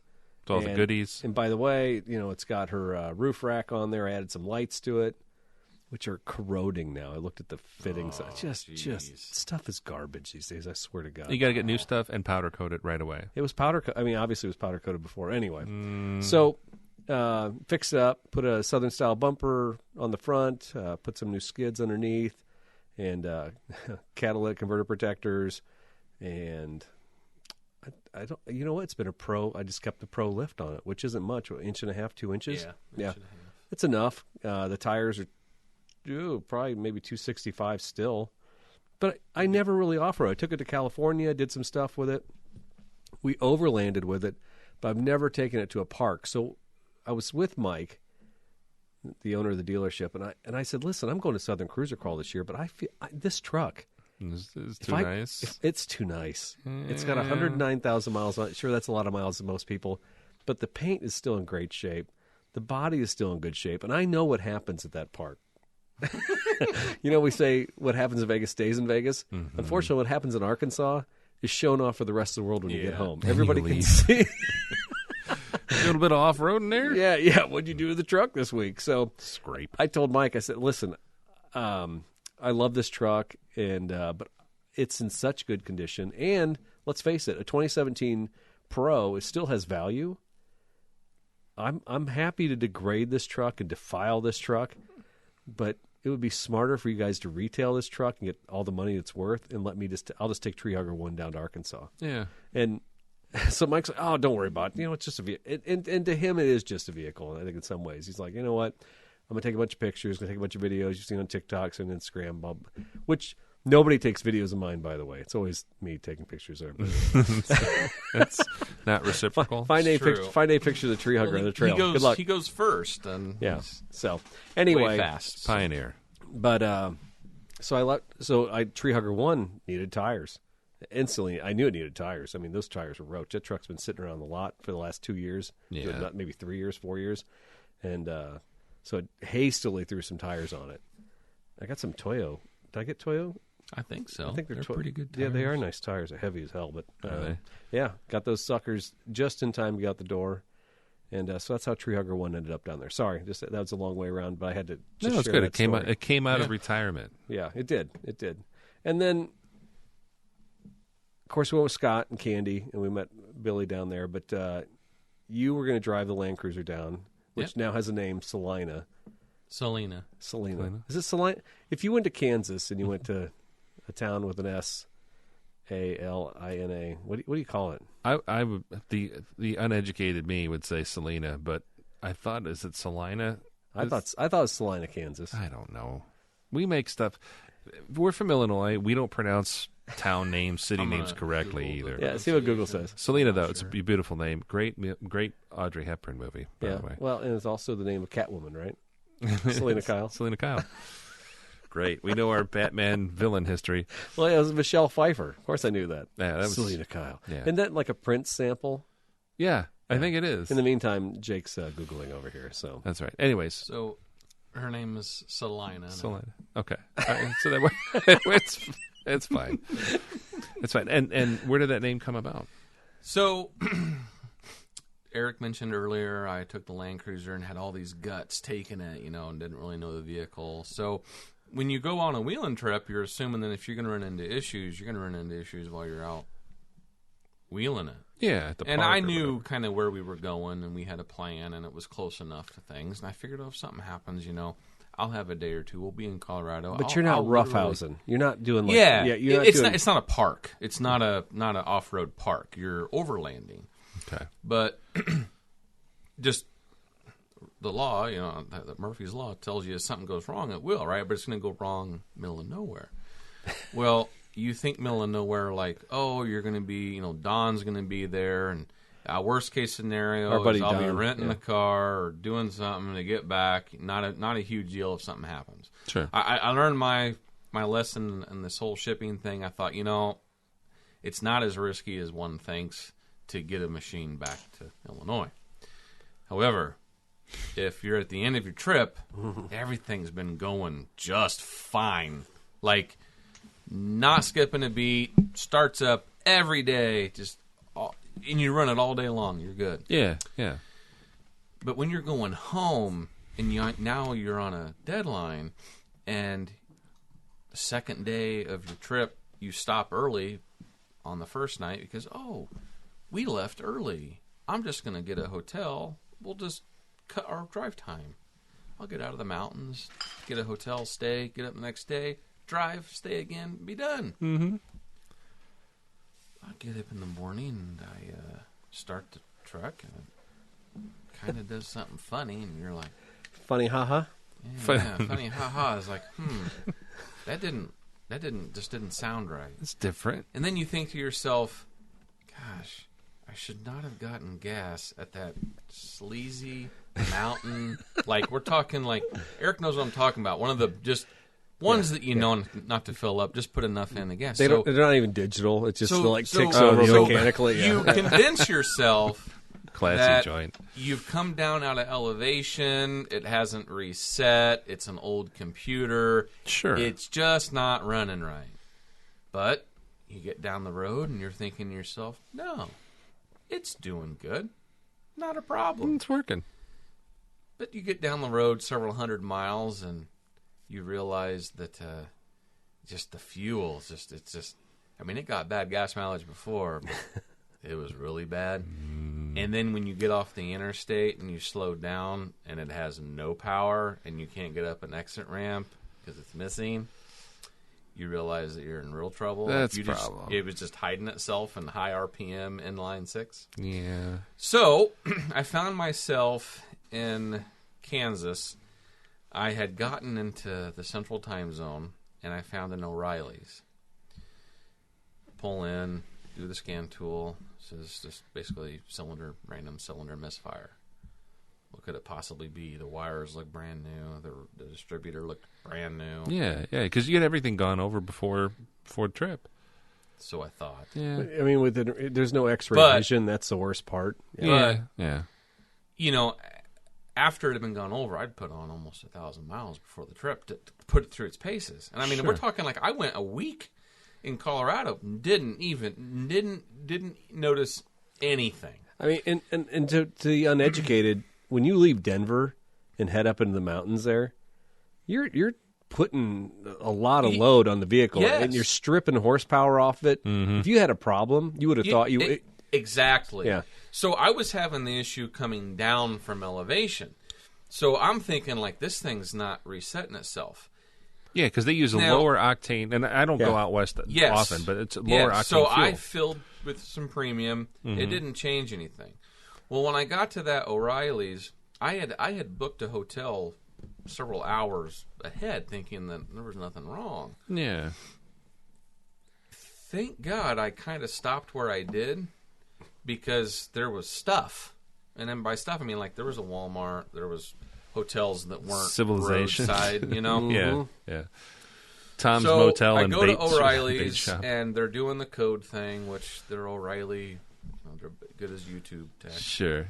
I mentioned to him, he said, are you coming from elevation or going to elevation? I said, I'm coming from. And he said the same thing. He goes, just pull that battery for 10, 15 minutes. Mm-hmm. Get that thing, and he did something. He goes, we'll clear it out. He goes, you're probably having that issue. Because he looked at the wires, look all brand new. There's no things. Yeah. Anyway, I'm out there, and I asked him to borrow tools. Say they don't loan tools. And I said, so do I just have to buy this stuff and then return it? And then the assistant manager guy goes, no, I'll just take it and just bring it back in. You're out in the parking lot. So I pull one of the plugs, and it kind of looks like it's worn a little bit. And I thought, oh, I guess I could probably replace these. Yeah. I don't know. I've never done it before in my life. Sure. Seriously? Yeah. Yeah. Yeah. So, anyway. Dude's owned countless old Toyotas. Shocking. Yeah, That's I've a never shocking had to. revelation. So, no, I guess I've done like coil True pumps and confessions stuff, with Jake right? Irish. Right, yeah. Yeah. So, I change the hotel. We get a room, so I know that we're fine. You're And good when we say we're talking about your 15-year-old daughter Yes. watching your phone Which, the whole by time. the way, she's oblivious because she's 15 and on her phone anyway, so she's hanging out in the hotel room. Such a I let drag. the My engine dad said there's cool something wrong down with in the the truck. parking lot. Yeah. I now have plugs because they didn't make any. They don't have any wires or anything. So I'm in the parking lot of Comfort Inn in Colby, Kansas, replacing the spark plugs I'm sitting on top of my car. Yeah. Beautiful Colby, Kansas, by the way. And I fire it up, still missing. So Kenny at Fort's kind of talking to me throughout the day, talking to you guys. And he says, get the best electrical tape you can buy. It sounds like you're just not getting quite of electrical current to whatever cylinder was misfiring. I said it was cylinder 6 and cylinder 5. He said that makes the most sense because it's further back in the block. And when I looked at it, I'm like, okay, he's right. So I wrap him up, and I'll be damned if it didn't just start up. And I'm like, no way. And he goes, it's temporary. I said, but well, it'll probably get me. I drove today 300 miles. Yeah. So I shut it down. I slept good because I thought, wow, that was like instantaneous different. Sure. Hindsight still doesn't explain why it was any different. Yeah. Well, maybe if there was a weakened signal, if it was you a saw that distributor. Well, but So the story is, long story short, the next day, I'm on the road for probably 50 miles, and it's moving. I can get up hills. No trouble. Nothing. It starts giving me trouble. Pretty bad, and it was worse than the day before. Mm. So I'm on the interstate, going the minimum 45, and I mean like I'm trying. Yeah. Yeah. So I go, if I can get as close to Kansas City as I possibly can, there's surely something, because by now I had done this on a Sunday when everything was closed and you couldn't get anything overnight. I said, surely that's the worst part, somebody too. can get something the next day. Because I'm at a point now where I can't just ditch it and get home. Like, I'm committed. It isn't like several days into the trip when I thought something would go wrong and I just trailer it back home. Sure. And it's always on a Sunday when this happens. Yes. And you're hosed. Yes. You're totally hosed. So I'm watching the GPS, and I see Salina. Now that I know it's pronounced that. Salina, Thank you. Kansas. And I'm like, okay. Good call. If I can get there, there's a truck stop, and it's right next to several automotive places. And this is a true story. I don't know if I even said this in the chat. So I am pulling off the exit ramp, and I am in 4 low because it will not go. It will not power up. And I am almost out of fuel. I was going to say, So the whole time you're burning through. I mean, I'm almost out of fuel, and I'm in 4 low, and it's low. Creeping. And I'm up this ramp, and I'm getting to this truck stop to get some gas and just be done. I look over, and we had talked about doing U-Haul, but, like, nobody, like, I was on that app the trying night to figure before. it out. Yeah. Of course, I was in Colby, Kansas, where there's nothing. Yeah. I fill up $5 in fuel because I'm like, I'm going to keep this thing as light as possible. Mm-hmm.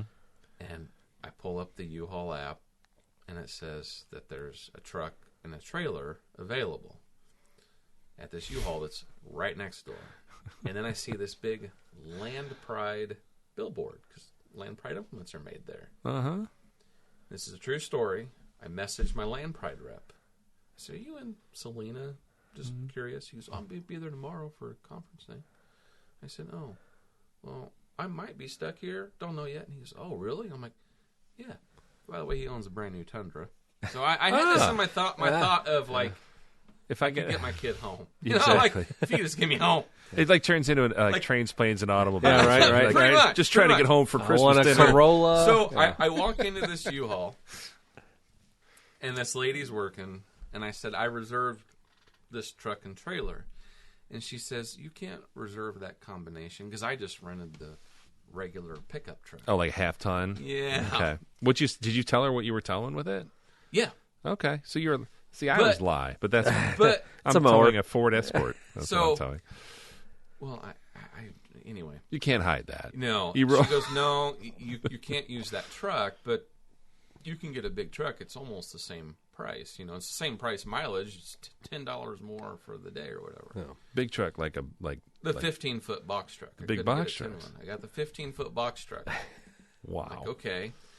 And she's like, "Well, we'll have to use the straps." I go, "I can't use your straps."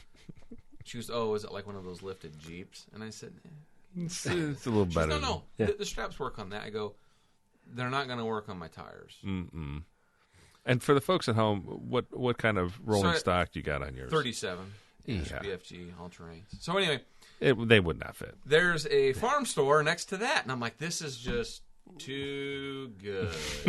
Good. Okay. All right. Because at this point, I knew that it was getting on a trailer, and I'm just going to go buy some straps, and this thing's going to get strapped. So Lily and I emptied the truck out and put all of the stuff into the box truck. Because I'm like, I'll just make this as light as possible. That's good. That's a good idea. Mm-hmm. So the truck's name is Salina because it got me to the middle of the country. It gets me to the middle every time. I love it. But wait. There's more? Let's hear it.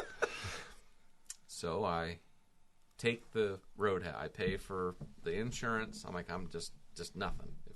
If this thing rolls, tips, like it's going to pay for my truck and their stuff, and I'm out of it. There's one thing Jake knows. He's got a lucky streak that's just a mean lucky streak. Yeah. So we are cruising along at 55 miles an hour, now on the highway, off the interstate, and I am 4 hours from home. And I look in my rearview mirror as I'm literally just passing somebody, looking to make sure. Mm-hmm. Trailer tire blows right out. I forgot about this.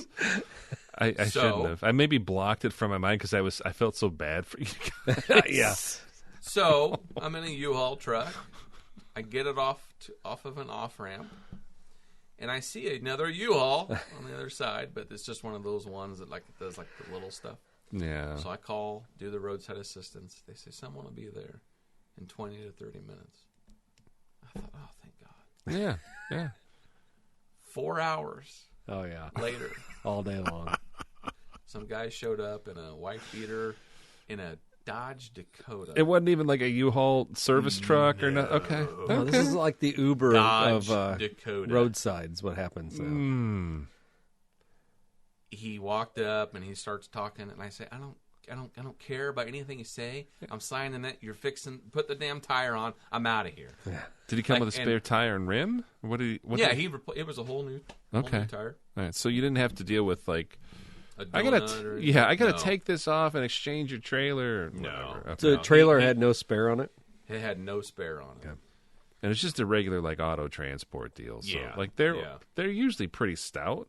Yeah. So whatever blew up one of those things, I don't know. Dude, trailer tires are so fickle. Trailer tires, they suck. They're they horrible. Do. So anyway, I got home at 1 o'clock in the morning trying to drive. By the way, he's keeping us all posted, through our chat groups and stuff like that. I'm trying to have a regular weekend with Angela. She's like, "What are you doing?" I'm like, "Well, Jake's doing this." I'm getting criticized by my wife for having compassion on my cell phone of your adventures, but I'm like, let's just say that it was tough. It was pretty tough. Yeah, it was pretty tough. But you know what? You improvised. You overcame. You adapted. You know what though? I learned a lot on the truck doing that. like what to look for, and so I had no qualm at Southern Cruiser Crawl. Of course, my cousin was there. He's a whiz at this stuff. He is. He's a great he's a good mechanic. And but I had no qualm like getting into the truck, pulling the distributor again, and we got the timing down, and I got home and replaced the distributor myself. Nice. Good for you. It all worked out. It takes some regard. of the intimidation out of it, right? Do you think like I know this in like my personal life over the last 30 years of living out in the country and having to be a little bit self-reliant because every time something breaks on the tractor, or you need to sharpen blades or a belt break, something like that. Every time you do that stuff, it just like adds to your quiver of skills, that you're not afraid to deal with stuff, right? Yeah. So I don't think anymore. I mean, I wasn't, but now I'm really like, if something goes wrong with that truck out there, there's not a lot on that you can't figure out. Yeah. It's still simple. And at the end of the day, guys, it drove 700 some miles on 3 cylinders. Yeah. It's stuff that was like 700. Any other car. When I got home and I had to we were just we got it fixed and everything. I'd go into Pekin. Amber would be like, "What is he gonna do? Strand you?" I go, "Not in Pekin." I go, "It still drove 700 miles before it was like, give me a break." Yeah. It just finally shut down. So yeah, I had no problem driving it to Southern Cruiser Crawl. That's like 500 miles. I was like, this is easy. Yeah. Well, something too about older vehicles, and it's funny because we're of the age where a 97 to me is still, it's not that old. Well, dude, I was in high school in 97. Like I graduated high school, and that's 25. I was plus selling years. those. It was like my wheelhouse in my sale days, but I was in my mid 20s. Yeah. And you look back, you're like, okay, damn, a 97, that is an older vehicle. Yeah. My little mule is a 97. Yeah. But you get to a point, though, where if you have something old and cool, and you only take it to, like, Cars and Coffee or the local meets, and you don't really exercise it, then when you do want to take it on, like, an actual cruise, stuff goes wrong. So it's good that if you don't drive them, or my dad always said, if you get, like, snake bit by, like, I don't trust this thing now. And then, well, okay, fix what you need to fix. It would have been very easy for you to say, you know what, screw this, I'm going to go with something more modern. I was afraid you were going to do that too. No, and I think it made me realize that no, I think this is, at least for now, like what I want to drive. And then Southern Cruiser Call proved it again. Oh, he just. I've always been pretty easy pedal guy. Like I'm not hard on the pedal. My Pro, supercharged. I figured out ways to just let my vehicles do its thing. Sure. This was insane. A little different, yeah. It was insane. Like where I would need to bump something, I did early on in the trip because I had never really wheeled this thing, and I was like, "Oh, I'm way too top heavy. Like this thing's going to go over." My cousin's behind me, and he's like, "What are you talking about? You haven't lifted a tire." And I'm like, "There's no way." Like I'm like, you're so high up. Sure. Because your tires aren't coming off the ground. But I found, like, I didn't use the lockers or anything, but I figured out I had never really wheeled like a solid axle, and so like the spotters, like Scott would be like, skinny pedal, and I would just, at first I was doing it, and then I was like, no, I'm gonna maintain this. And it'll just do it. Scott's like, skinny pedal. And I'm like, I literally yelled out the window one time. I was like, just wait. You got 37s, though, deflated. So traction isn't even really an issue at that point. I mean, I could never run tires that fat and wide. They'd be rubbing all over the place. But you used to run on stock axles, stock diff, stock axles? Oh, yeah. But those are rated. You changed the transfer case. Yeah, I changed the transfer case gears. So... Man, we're doing a long podcast. Yeah, no, that's fine. This one's overdue. I had went to do the ring and pinion change.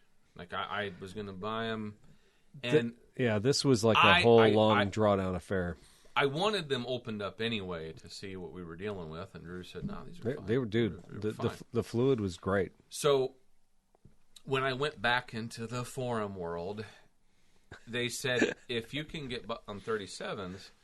Marlin Crawler makes these gear sets that reduce the high range by 10% and the low range by 25%.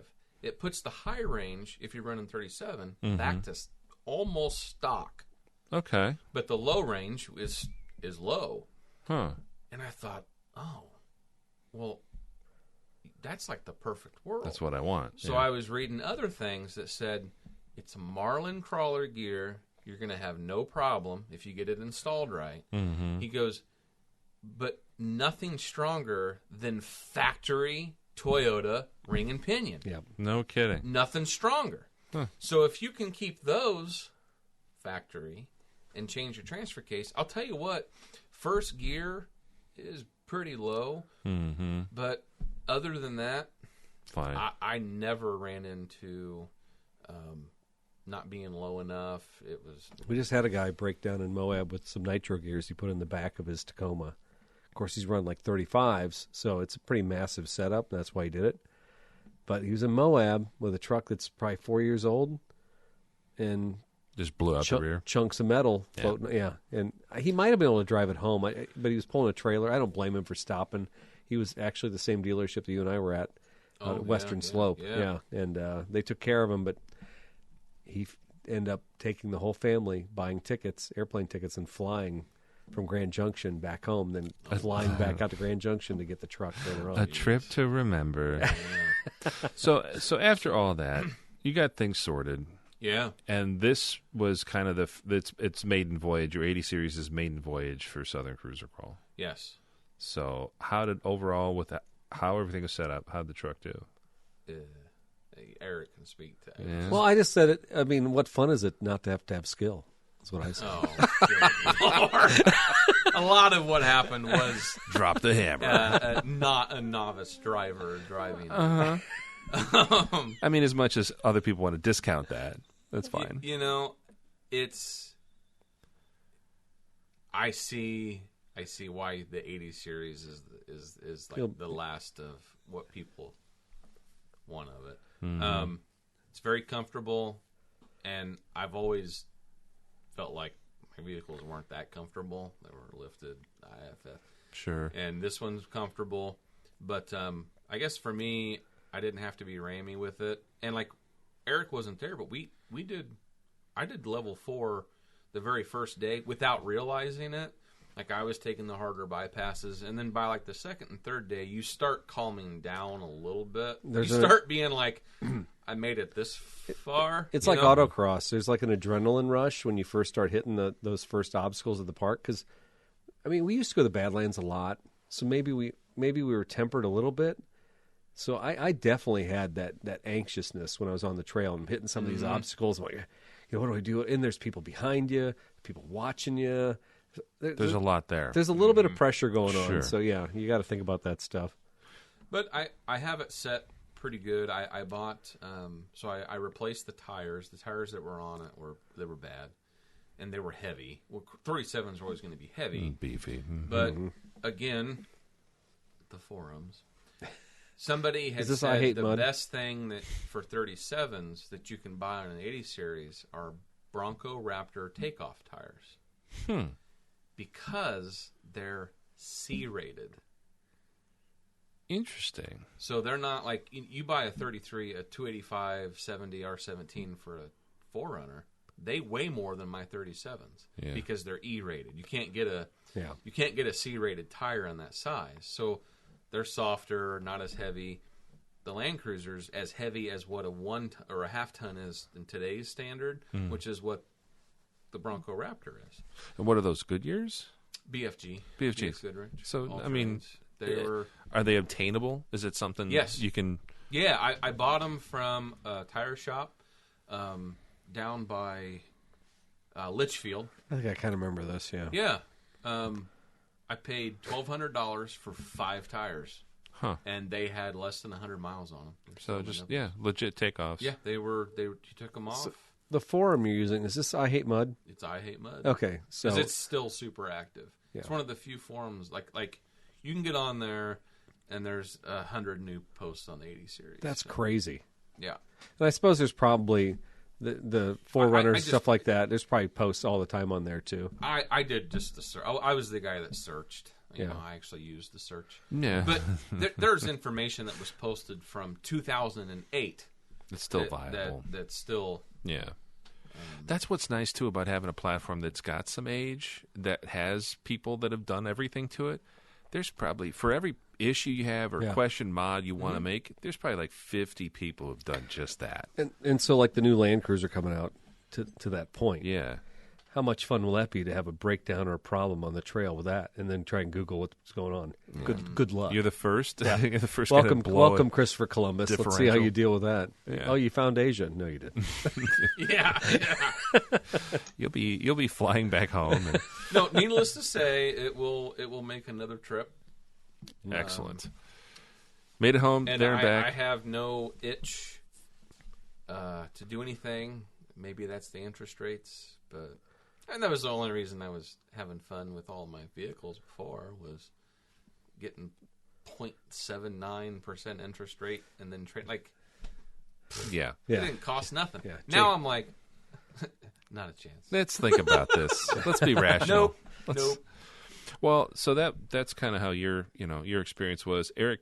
Getting back in the saddle for you, what was that like with Treehugger? What a familiar friend. Treehugger Oh yeah, I tell you 1.0. what. So the one thing I will say this: the foam was breaking down Treehugger 1's seat, and you could feel it, man. It was like taking a willow snap across your back, legs. I mean, that you spend enough time in that truck, it was punishing. So one of the benefits of having Treehugger 2.0 in the lot was I stole the seat, so it may have been a little waterlogged from the window being broken and a little rain getting on it, but and it doesn't match the fabric. The black sport fabric's different on the driver's seat than the rest of the car. But Swap honestly, the rest of them.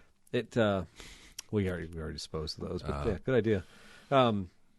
It you know what? That truck drove great. Those Toyos are super heavy. I think the General Grabbers have been running for a long time. No. Yeah, they were Generals. They were General. Yeah, they weren't the red letter, just the regular General Grabbers. And those tires must have been lighter, because you could definitely tell the difference in the Toyos. They do have a big lug on them, whereas those Grabbers have more of an all-terrain type tread pattern on them. You feel it in the suspension? Like you feel it on the highway? Anything. Turning, hitting bumps, you just feel the weight of those tires.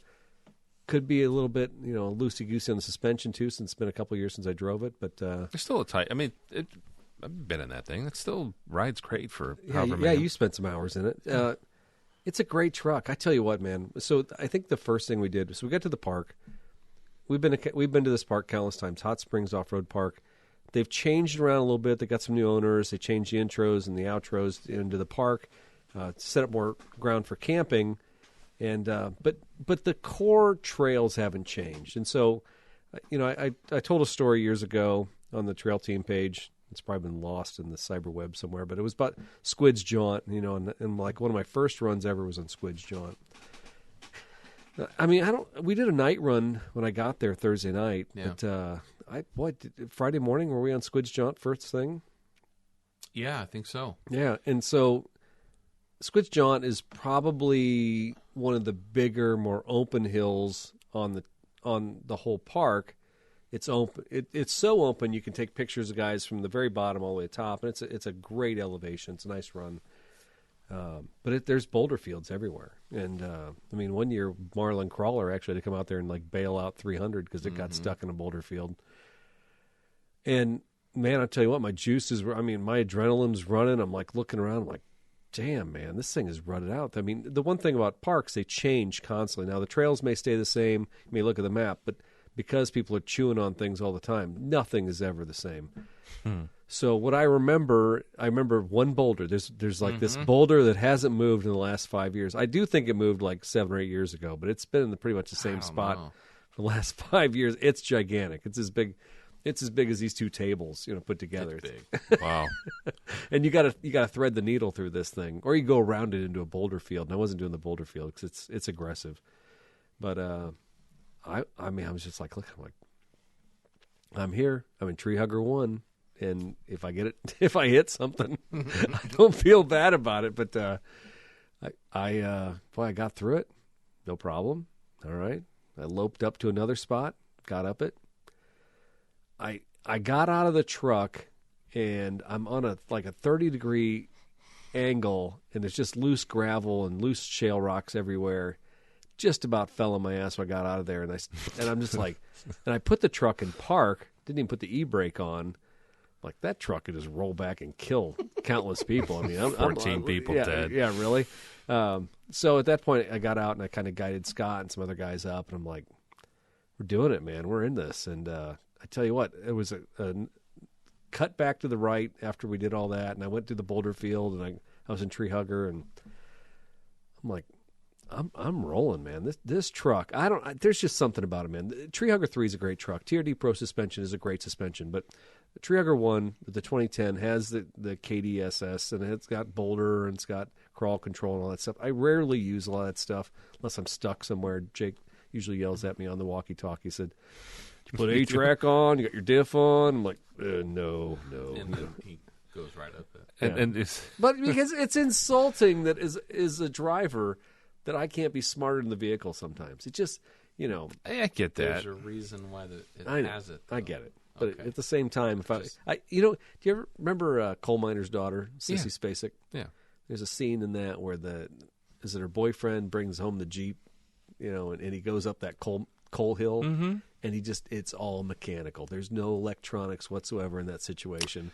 And so part of me thinks that is the purest form of four-wheel drive. Yeah, man and machine. Yes, exactly. Crawling up a mountain. So me tripping a button for the A-track to go click and then hear the it's almost like the Bionic Man, the $6 Million Man. Right. As I'm driving this thing up some of these obstacles. Well, you feel the same way about launch control and traction control, like stuff on the autocross circuits, right?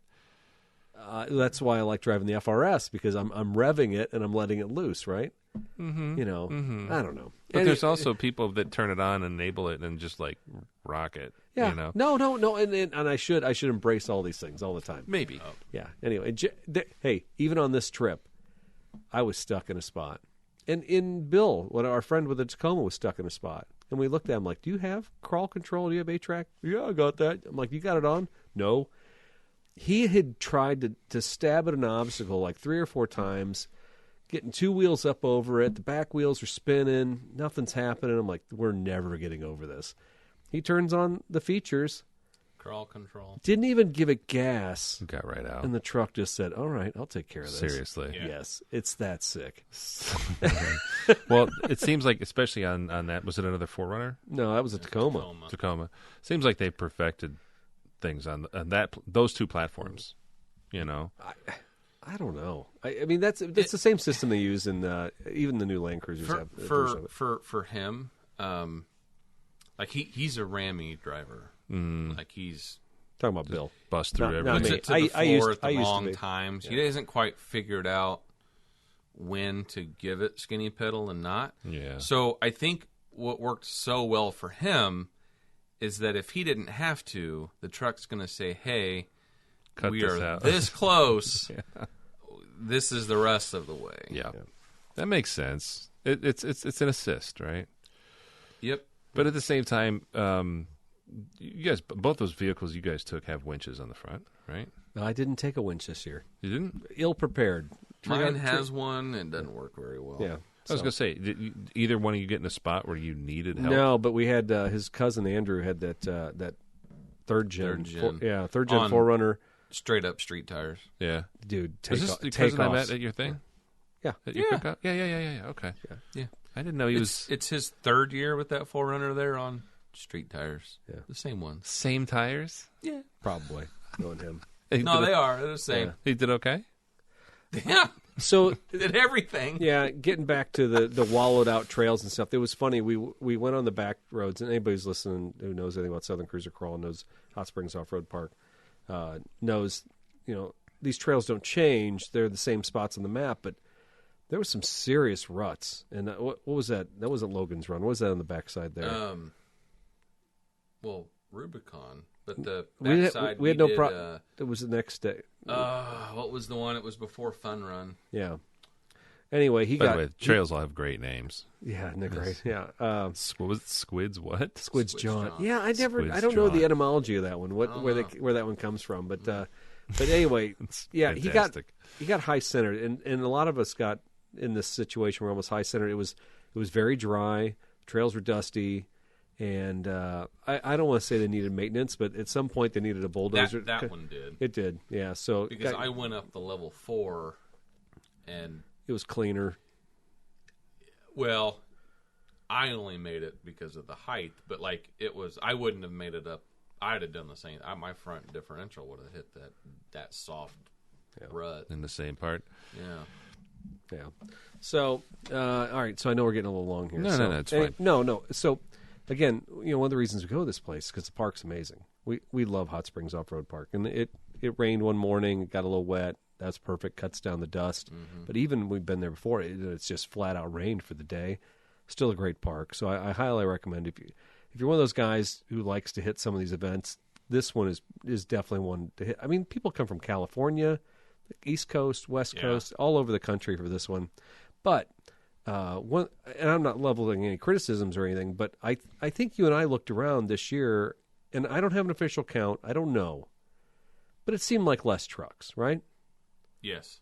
Okay, and so you and I are like, of course, we're the master, engineer, hypothesizer of this whole thing. We're like, it's the economy. It's the quads. It's and I think there was some truth to that. Jake and I were talking about it. And his thought process was the quad community's stolen several people out of the trail team over the years. Yeah, just because you do it's one and two of each group, and suddenly you look around and you realize, okay, it's smaller. But then you also realize that this year, like the year before, there was always, I think there were more tables.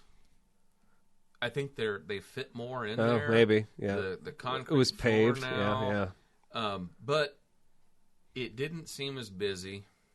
The raffle night, there were years that it was standing room only out, and the trucks were all parked, and no one could get underneath the pavilion. Wow. And I don't think it was that bad. But don't take that as that it was thin by any means. It was still the place was packed. Every place, I'm sure every campsite was packed at the park. Oh yeah. There were a lot of people. The KOA was booked. Yeah. So certainly with plenty of people there, but it is interesting because we were talking about this. If you were one of those people who had gone to those older events from 25 and 30 years ago, like I was talking about before, you could have been like one of 10 or 15 guys who were there with your trucks, right? Mm-hmm. And then to watch this whole hobby explode and go nuts. At some point, it's going to crescendo and kind of come back down a little bit, I would think, which is fine. It's still the I'm sure the experience is still just as fun for new people or for the people who've been doing it forever. Yeah. I mean, obviously, you guys keep coming back, so there's something to it, but it also seems like there's an opportunity. How many newcomers come in every year? I mean, is it pretty obvious? Or, if people haven't done it before, you're like, oh, hey, welcome. I've never seen you here. And this would be the area where I think it was. I didn't see a lot of newcomers. I didn't find a lot of people on the trail who were lost or needed assistance or anything like that. Because you can kind of spot them, right? Yeah, you can. And honestly, that might be kind of the area where the growth was kind of lost. You didn't see a lot. I saw a lot of familiar faces. Yeah. Everybody seemed like they knew exactly where they're going out there on the trails. So, no. Actually, a good point, Daryl. I hadn't even thought about that. Yeah, neither had I. Yeah. It's one of those things. So you probably remember, too, the first year that you went, first time you were there. Yeah. Not quite deer in the headlights, but a little bit of like, totally deer in the headlights. What do we do now? What's next? Help. Yeah, but that's how I met the guys that I run around with for the most part. And even a lot of those guys have changed now. I only saw 2 or 3 people from when I first started going there. Bart and Mike were there. But a lot of the original crew from Louisiana Landcruisers, didn't see those guys.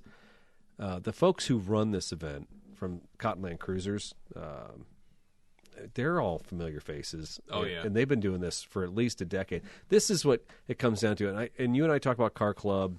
We talk about all these different things when you got groups of guys who work together, guys and gals. Volunteer hours and just the passion for the event. Oh, my God. I mean, and you can't fake that. You can't pay that to these guys. These guys do it because it's truly a labor of love. And every year, it's just special. It's like everything culminated for them for this event every year. Mm-hmm. It's awesome. And so one of the guys is, what's his name, who's retiring? Jeff. So it was a big event for him. It was kind of like they were giving him a retirement party because he's retiring from the military. But I still think he's going to be involved with this. right? Yeah. He gets to do this more. But it was pretty emotional. So it was pretty cool to see all these guys, a bunch of adult men in their 50s, start getting weepy-eyed up there, and it was fun because now we know the cast of characters. We've been around them for the last decade, and they know us. I was going to say, you guys have been around long enough. I walked right up, and of course, you just say Irish, and they go, "Are you the?" I think Chris goes, "You're the OG Illinois group." Yeah. I said, "Yes." Nice. And then he gave me a bunch of other shirts and stuff. Oh, cool. He's like, we love seeing that you guys register every year. We love it, and I think that's really sets them apart in some regard of like, they acknowledged like, you guys just started coming and you just have always came. I'm like, you guys put on a really good event. They have amazing food every night for you. Oh yeah, dude, the barbecue night was so good. Yeah. And they pull it off. There was a year that we went that it was 30 degrees. Man, it was so cold. Great event. Still had a blast. Yeah, I think I had a cabin that year, thank God. I did not. You said they're 10 camping. But that makes a difference. When an event is well-staffed, well-run, and people have a good time, and it's not stressful. Yeah, and there's no a-holes. Nobody's busting into a fight or yelling or fighting. It's even better. Yeah, right. We've been going since, was it 2015? I don't remember.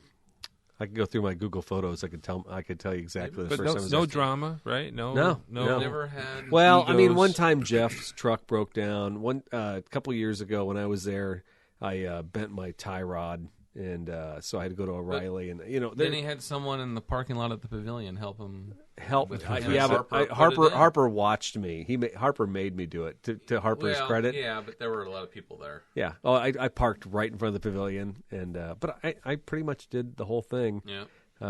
And then I had to get the alignment set when I got back home. See, that's also nice too. When someone's like, "Hey, well, even when we were at the hill climb, somebody's like, "Hey, anybody got a 6-volt electric fuel pump?" Yes. So this guy can. Oh yeah, no problem. Oh yeah, people help each other out. Dude, we saw Bill. Were you there the year Bill was stick welding?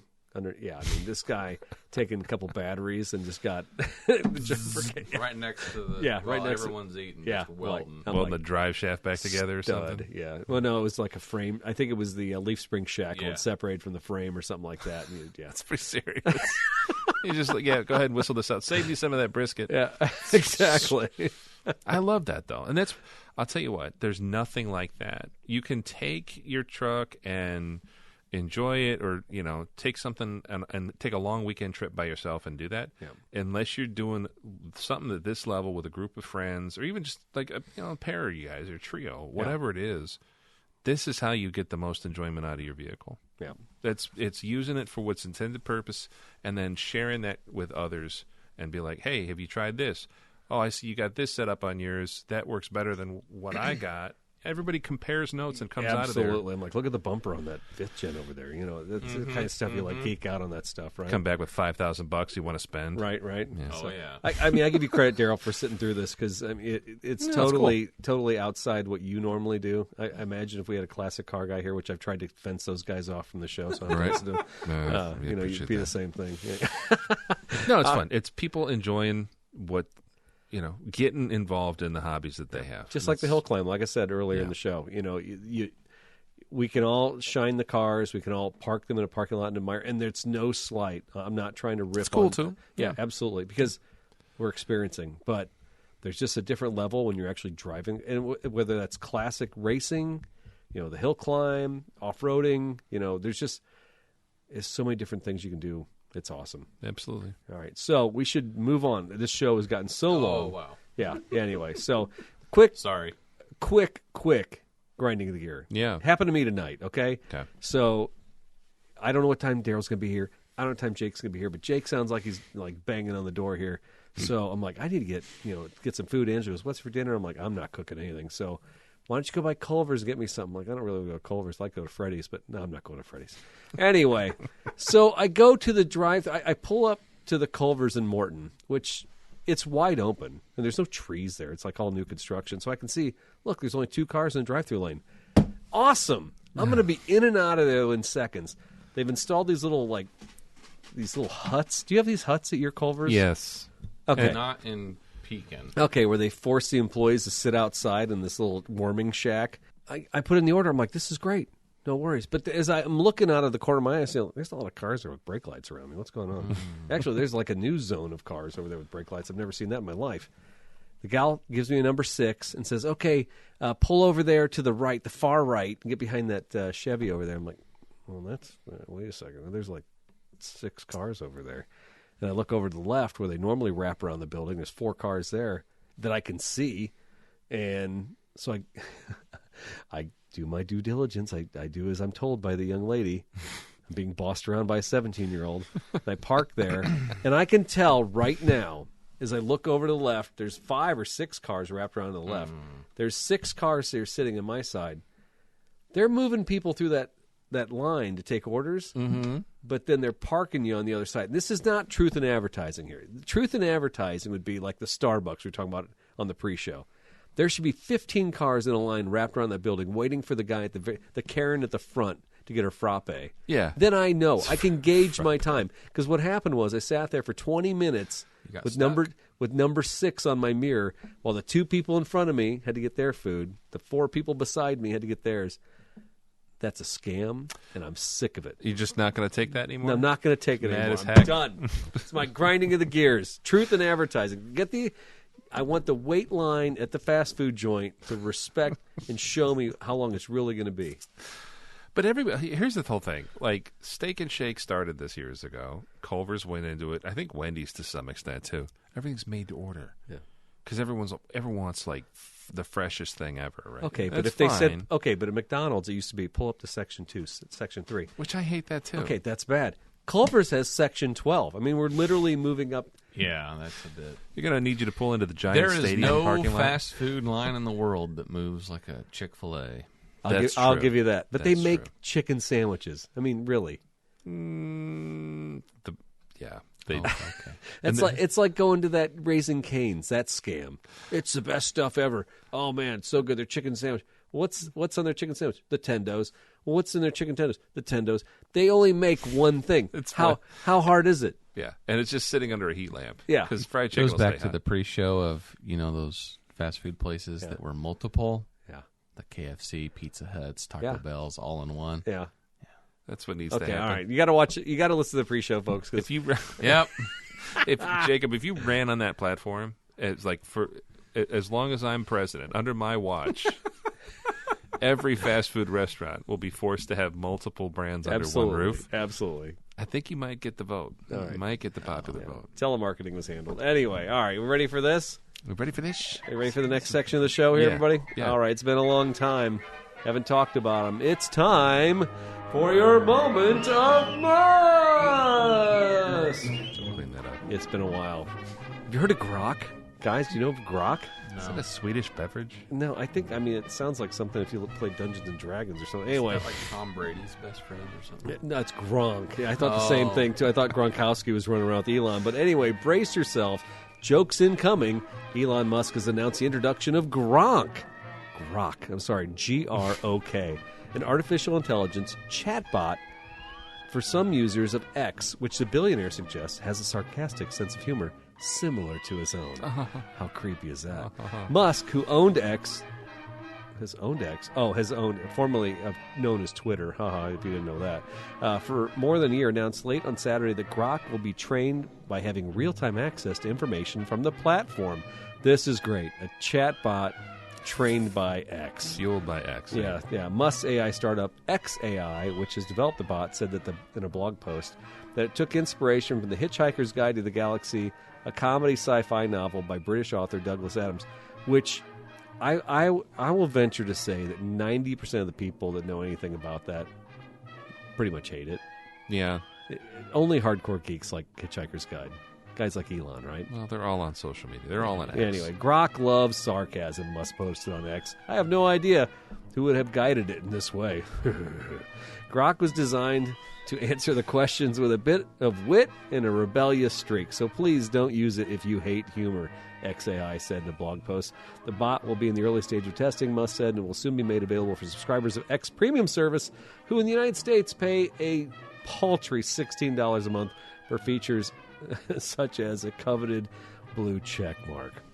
Also, just for those who are paying attention, it's not to be confused with Grock, G-R-O-C-K. What is Grock? Yeah, Grock was a Swiss clown composer musician called the King of Clowns and the greatest of Europeans clowns. Grock was once the most highly paid entertainer in Europe, just so you know. Yeah. Okay. Drop the C, and you got a whole different AI there. Wow. Yeah, that was your moment of most.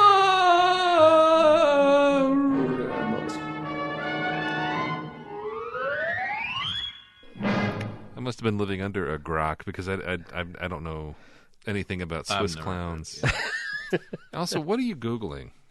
To find I typed in Grock and nothing showed up, and I'm like synonyms for Grock. But I just typed in Grock. How would you spell Grock if somebody said, "Hey, have you checked out Grock on AI or on X?" You would type it in Grock, right? Yeah. Next thing you know, I'm in a bunch of clown stuff, a bunch of Swiss clown stuff, particularly. And who knew that from 1880 to 1959, the highest paid performer in Europe was a clown named Grock? That sounds like somebody's coincidence, like Dante's Inferno. Like I think someone's version of hell is just like a bunch of Swiss clowns running around doing routines. I mean, they're neutral.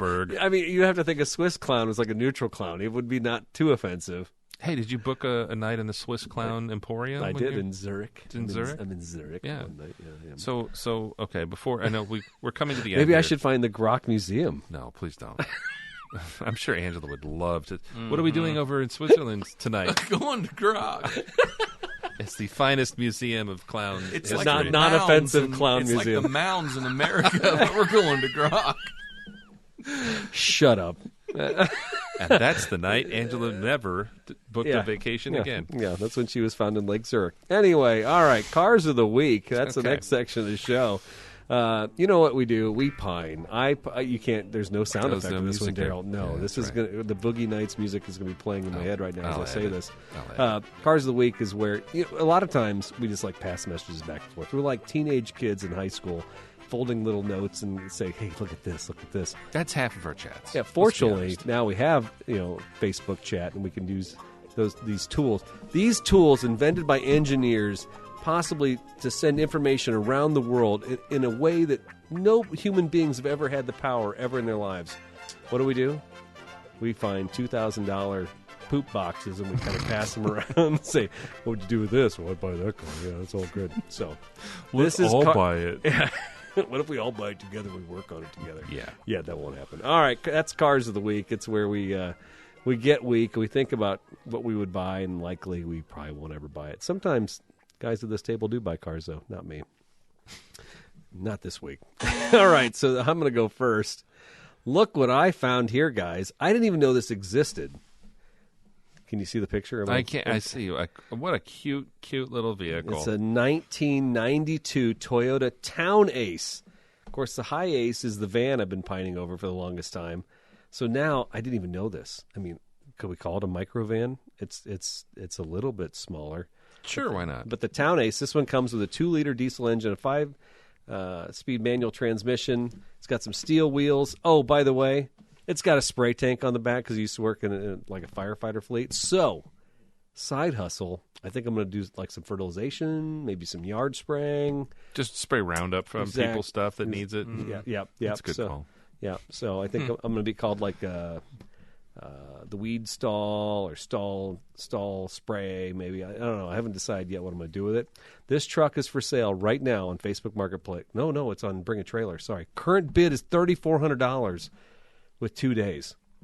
This is direct from Japan. It's right-hand drive. I'm telling you what, man. So I got 27,000 miles. I think Angela might go for this one. You really think I see practical use on the ranch at the farm, right? I do.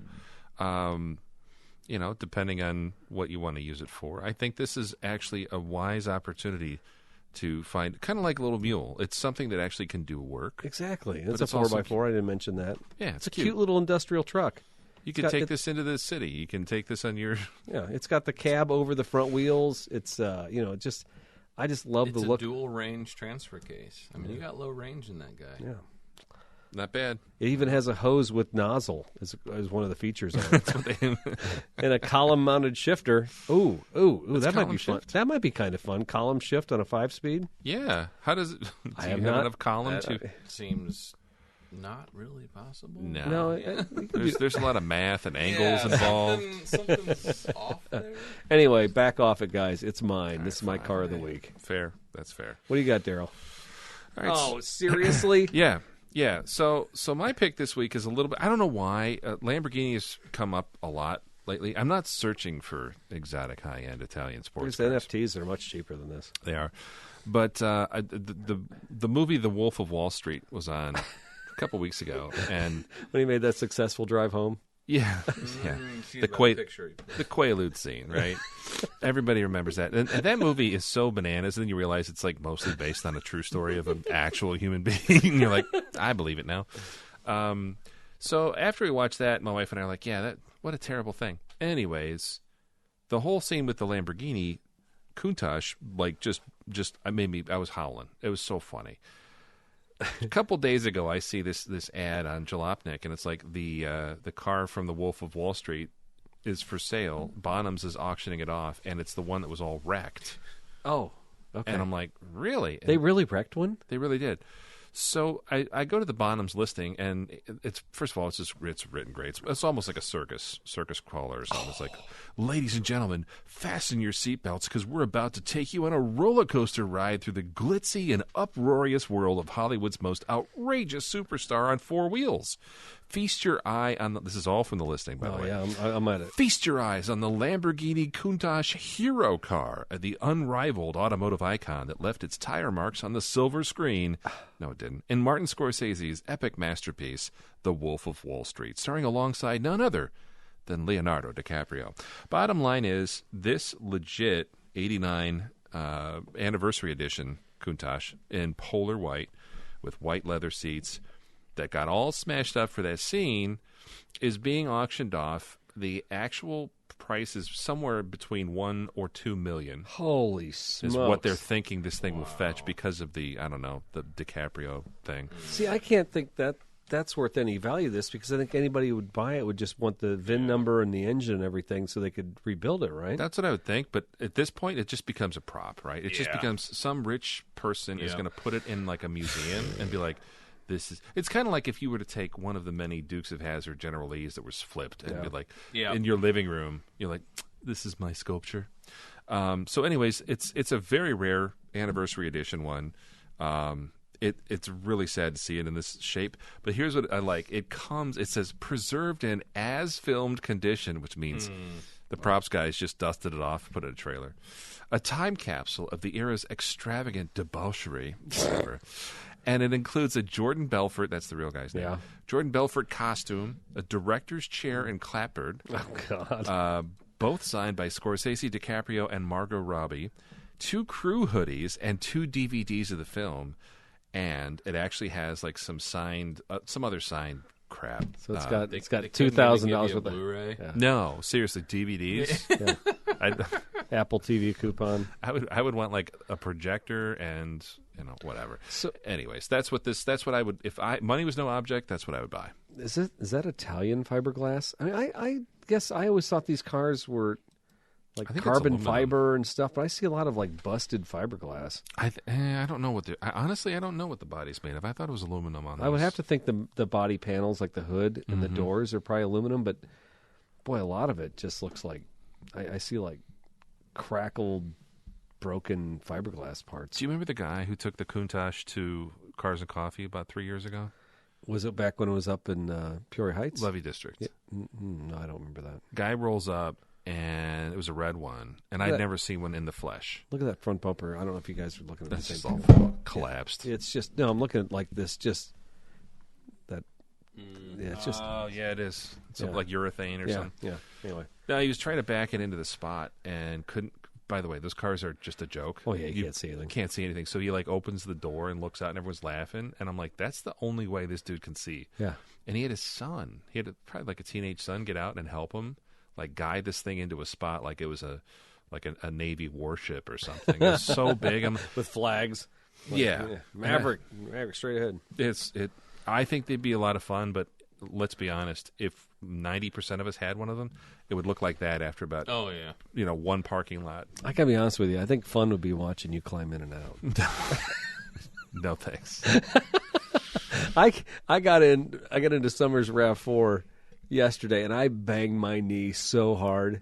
On the steering wheel? No, on the dash column. Yeah, wow. I'm telling you what, man, I felt my knee earlier today. I'm like, what the hell happened to me? Do you tear your ACL? Right. What happened? I got into a RAV4. The old MR2s were that way. There's just some cars, man. In the Supra, I have to like put my arm down on the bottom of the door. I squeezed into that. Yeah, once. I don't know. This has got to be worse. Probably Maybe. worse. Yeah. Probably worse. Jacob, you probably made a much more rational adult choice. What? Let's hear about it. Oh, we'd heard enough about this whole thing. I went easy. Cheater. I found the only for sale Japanese spec diesel, turbo diesel 80 series. Yeah? Right-hand drive. I would like to have one of those. Parts car? No. What's special about the turbo diesel? Just the brute torque? Just having a turbo diesel. Yeah. How would that do on a trail? I think those Stinky. What? Stinky. I like the smell of diesel. I've followed diesel guys on the trail. It's a nightmare. Now, if you're the guy in the diesel, it's newer than the diesels that Eric's been. It's not that much newer. Stinky. Yeah. That smells like freedom and horsepower. Just kidding. No, it's a low mileage example. 148,000 miles, 4.2 liter diesel. It's an automatic. A lot of those were manuals, so I thought, nope, that'll be my car of the week. Refrigerated center console, is that an option from the factory? Yeah, in Japanese spec. It was? So they didn't carry that over until I don't know if the 100s. The 100s had it. The 100 series. 100s yeah, and they did. the 200 had it. Yeah. And so, what? Hold on. What was the list on there? It's an auction, right? Is it bring a trailer? Yeah. Yep. Okay. Typically have you seen some of these come up for sale, or can you import one of these? And what do they usually go for? They're 25 to 30. I was gonna say this guy's got to be at least 25, probably Yeah. closer to 30. Yeah. I don't know what the market's doing right now on them. Wow. But I would say an 80 series. The fact that it's not a triple locked hurts it. But that's a short window where they did those, right? No. The triple lockers? 93 to 97. Yeah, Okay. It's a short amount that were triple locked. it wasn't highly desirable for most people buying those trucks in the day. And I remember selling them in the 90s. There weren't people buying them, especially in Central Illinois, who gave it was like the ultimate soccer mom car. Yeah, Like, well-to-do. If you were a Caterpillar executive in the 90s in Central Illinois, and to be fair, CAT really does idolize Toyota in a lot of ways. So the manufacturing process, a lot of those CAT engineers, a lot of those CAT executives tried to mimic Toyota, and they'd even go and like learn stuff from them. So it made sense for a lot of I saw them at the dealership. They would come in and want to buy these Landcruisers, stuff like that. And they didn't care about the lockers and stuff like that. Toyota forced lockers on like the collector's edition, that 25th anniversary or whatever it was, and they came triple locked, and people were like, what's that do? And I'm like, you'll never use it. Don't worry about it. It's now, not to get off my thing here or to extend this podcast, but it's now that is basically the valuable 80 series, or if it was factory triple locked. If it wasn't, you can still get some for honestly a good price. But you're like me, I paid a premium to just have the factory ones just there. Yep. That makes There's sense. not very many of them, and there's a certain code, I can't think of what it is, to check the VIN that That's stamped in it. Yeah, because anyone can put that knob and put... God, I hope not, but I guess it's possible. You can put that knob in there and it do nothing, or put that knob in there and use it for air lockers or non-Toyota. But it's the Toyota factory triple lock. Yeah, the E-Locker is the best way to go. Air Locker, it's okay. We've done them over the years, but I've also seen them spit metal out the bottom too. It's just because you basically got to repack everything, and you have to get all these different settings just right. I take them down to the machine shop. But they don't do them every day. This is the type of thing you hand off. Outlaw Diesel did this. One other customers, recently that had the problem out in Moab. Did they do it wrong? I don't know. How often do they do Toyota ring gears on a Tacoma? Probably once. That's right? why if you can find just a shop that specializes in a specific type of driveline. Or you just get the Toyota one from the factory as it was built. As Jake said earlier, it's one of the strongest, one of the best. It's it's the same thing with Kubota tractors. We'll have a guy come in and say, my motor's blown up. What can you guys do? And you look at him and you're like, what do you mean? And you go look at it and you're like, we can't. We wouldn't even know what to do. You're a Kubota dealer. It's like, do you know how many Kubota diesel engines we've had to tear apart? I mean, you'll hear in 25 years. Yeah, like a handful. Maybe one or two. Yeah. But somebody else has been in there messing around, modding stuff. Yes. Yeah, that's where you get into trouble. It really happens on the early emissions tractors that when they switched, guys tried to mess with it. Yep. Like a Ford truck? Or Dodge Cummins. Every Cummins diesel. You want to take off the particulate filter on a 39 horsepower tractor, and you just... what are you doing? What do you... Come on. I don't care about the environment. I'm getting horsepower. Right. You ain't getting nothing. No. Anyway, on that note, that was my car of the week. All right, beautiful picks. Beautiful all right, picks. I think gentlemen. this would look beautiful next to the other Landcruiser. I'm sure Amber would agree. Yeah. Hey, you got space. You can make it happen. She would drive that one. There you go. His and hers. I like it. Is it left-hand drive or right-hand drive? This one I think was right-hand drive. Oh, there you go. So you two can pull up beside each other. Yep. Yeah, that'd be great. Be weird at the Freddy's drive-through though. Hit the back end I can't wait for our big Freddy's run. I can feel it coming in 2 weeks. Let's do it. I'm calling you guys up. We're going Okay. out. All right. Okay. Well, with that, you've reached the end of another excellent episode of Throwin Wrenches podcast. This one's going to ring up in 2 hours, but you know what? You learned all about how Jake named his truck. You learned all about Southern Cruiser Crawl, if you didn't already know, and you also learned that you should listen to the pre-show because we talk a lot about it. This is true. Yeah, I think that's Thanks for having me. Yeah, not a problem. Thanks for coming Jacob, back. Always a pleasure. Thank you for... See you next year. Yeah.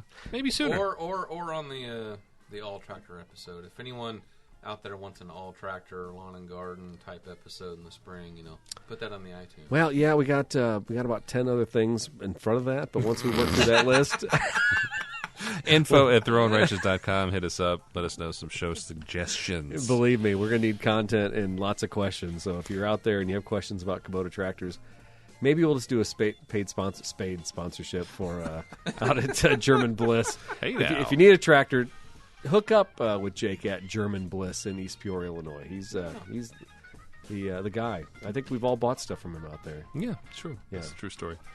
Anyways, for Throwin Wrenches, I'm Daryl Scott. I'm Eric Stahl. Jacob Iyer. There you go. Thanks for listening. We'll see you next time.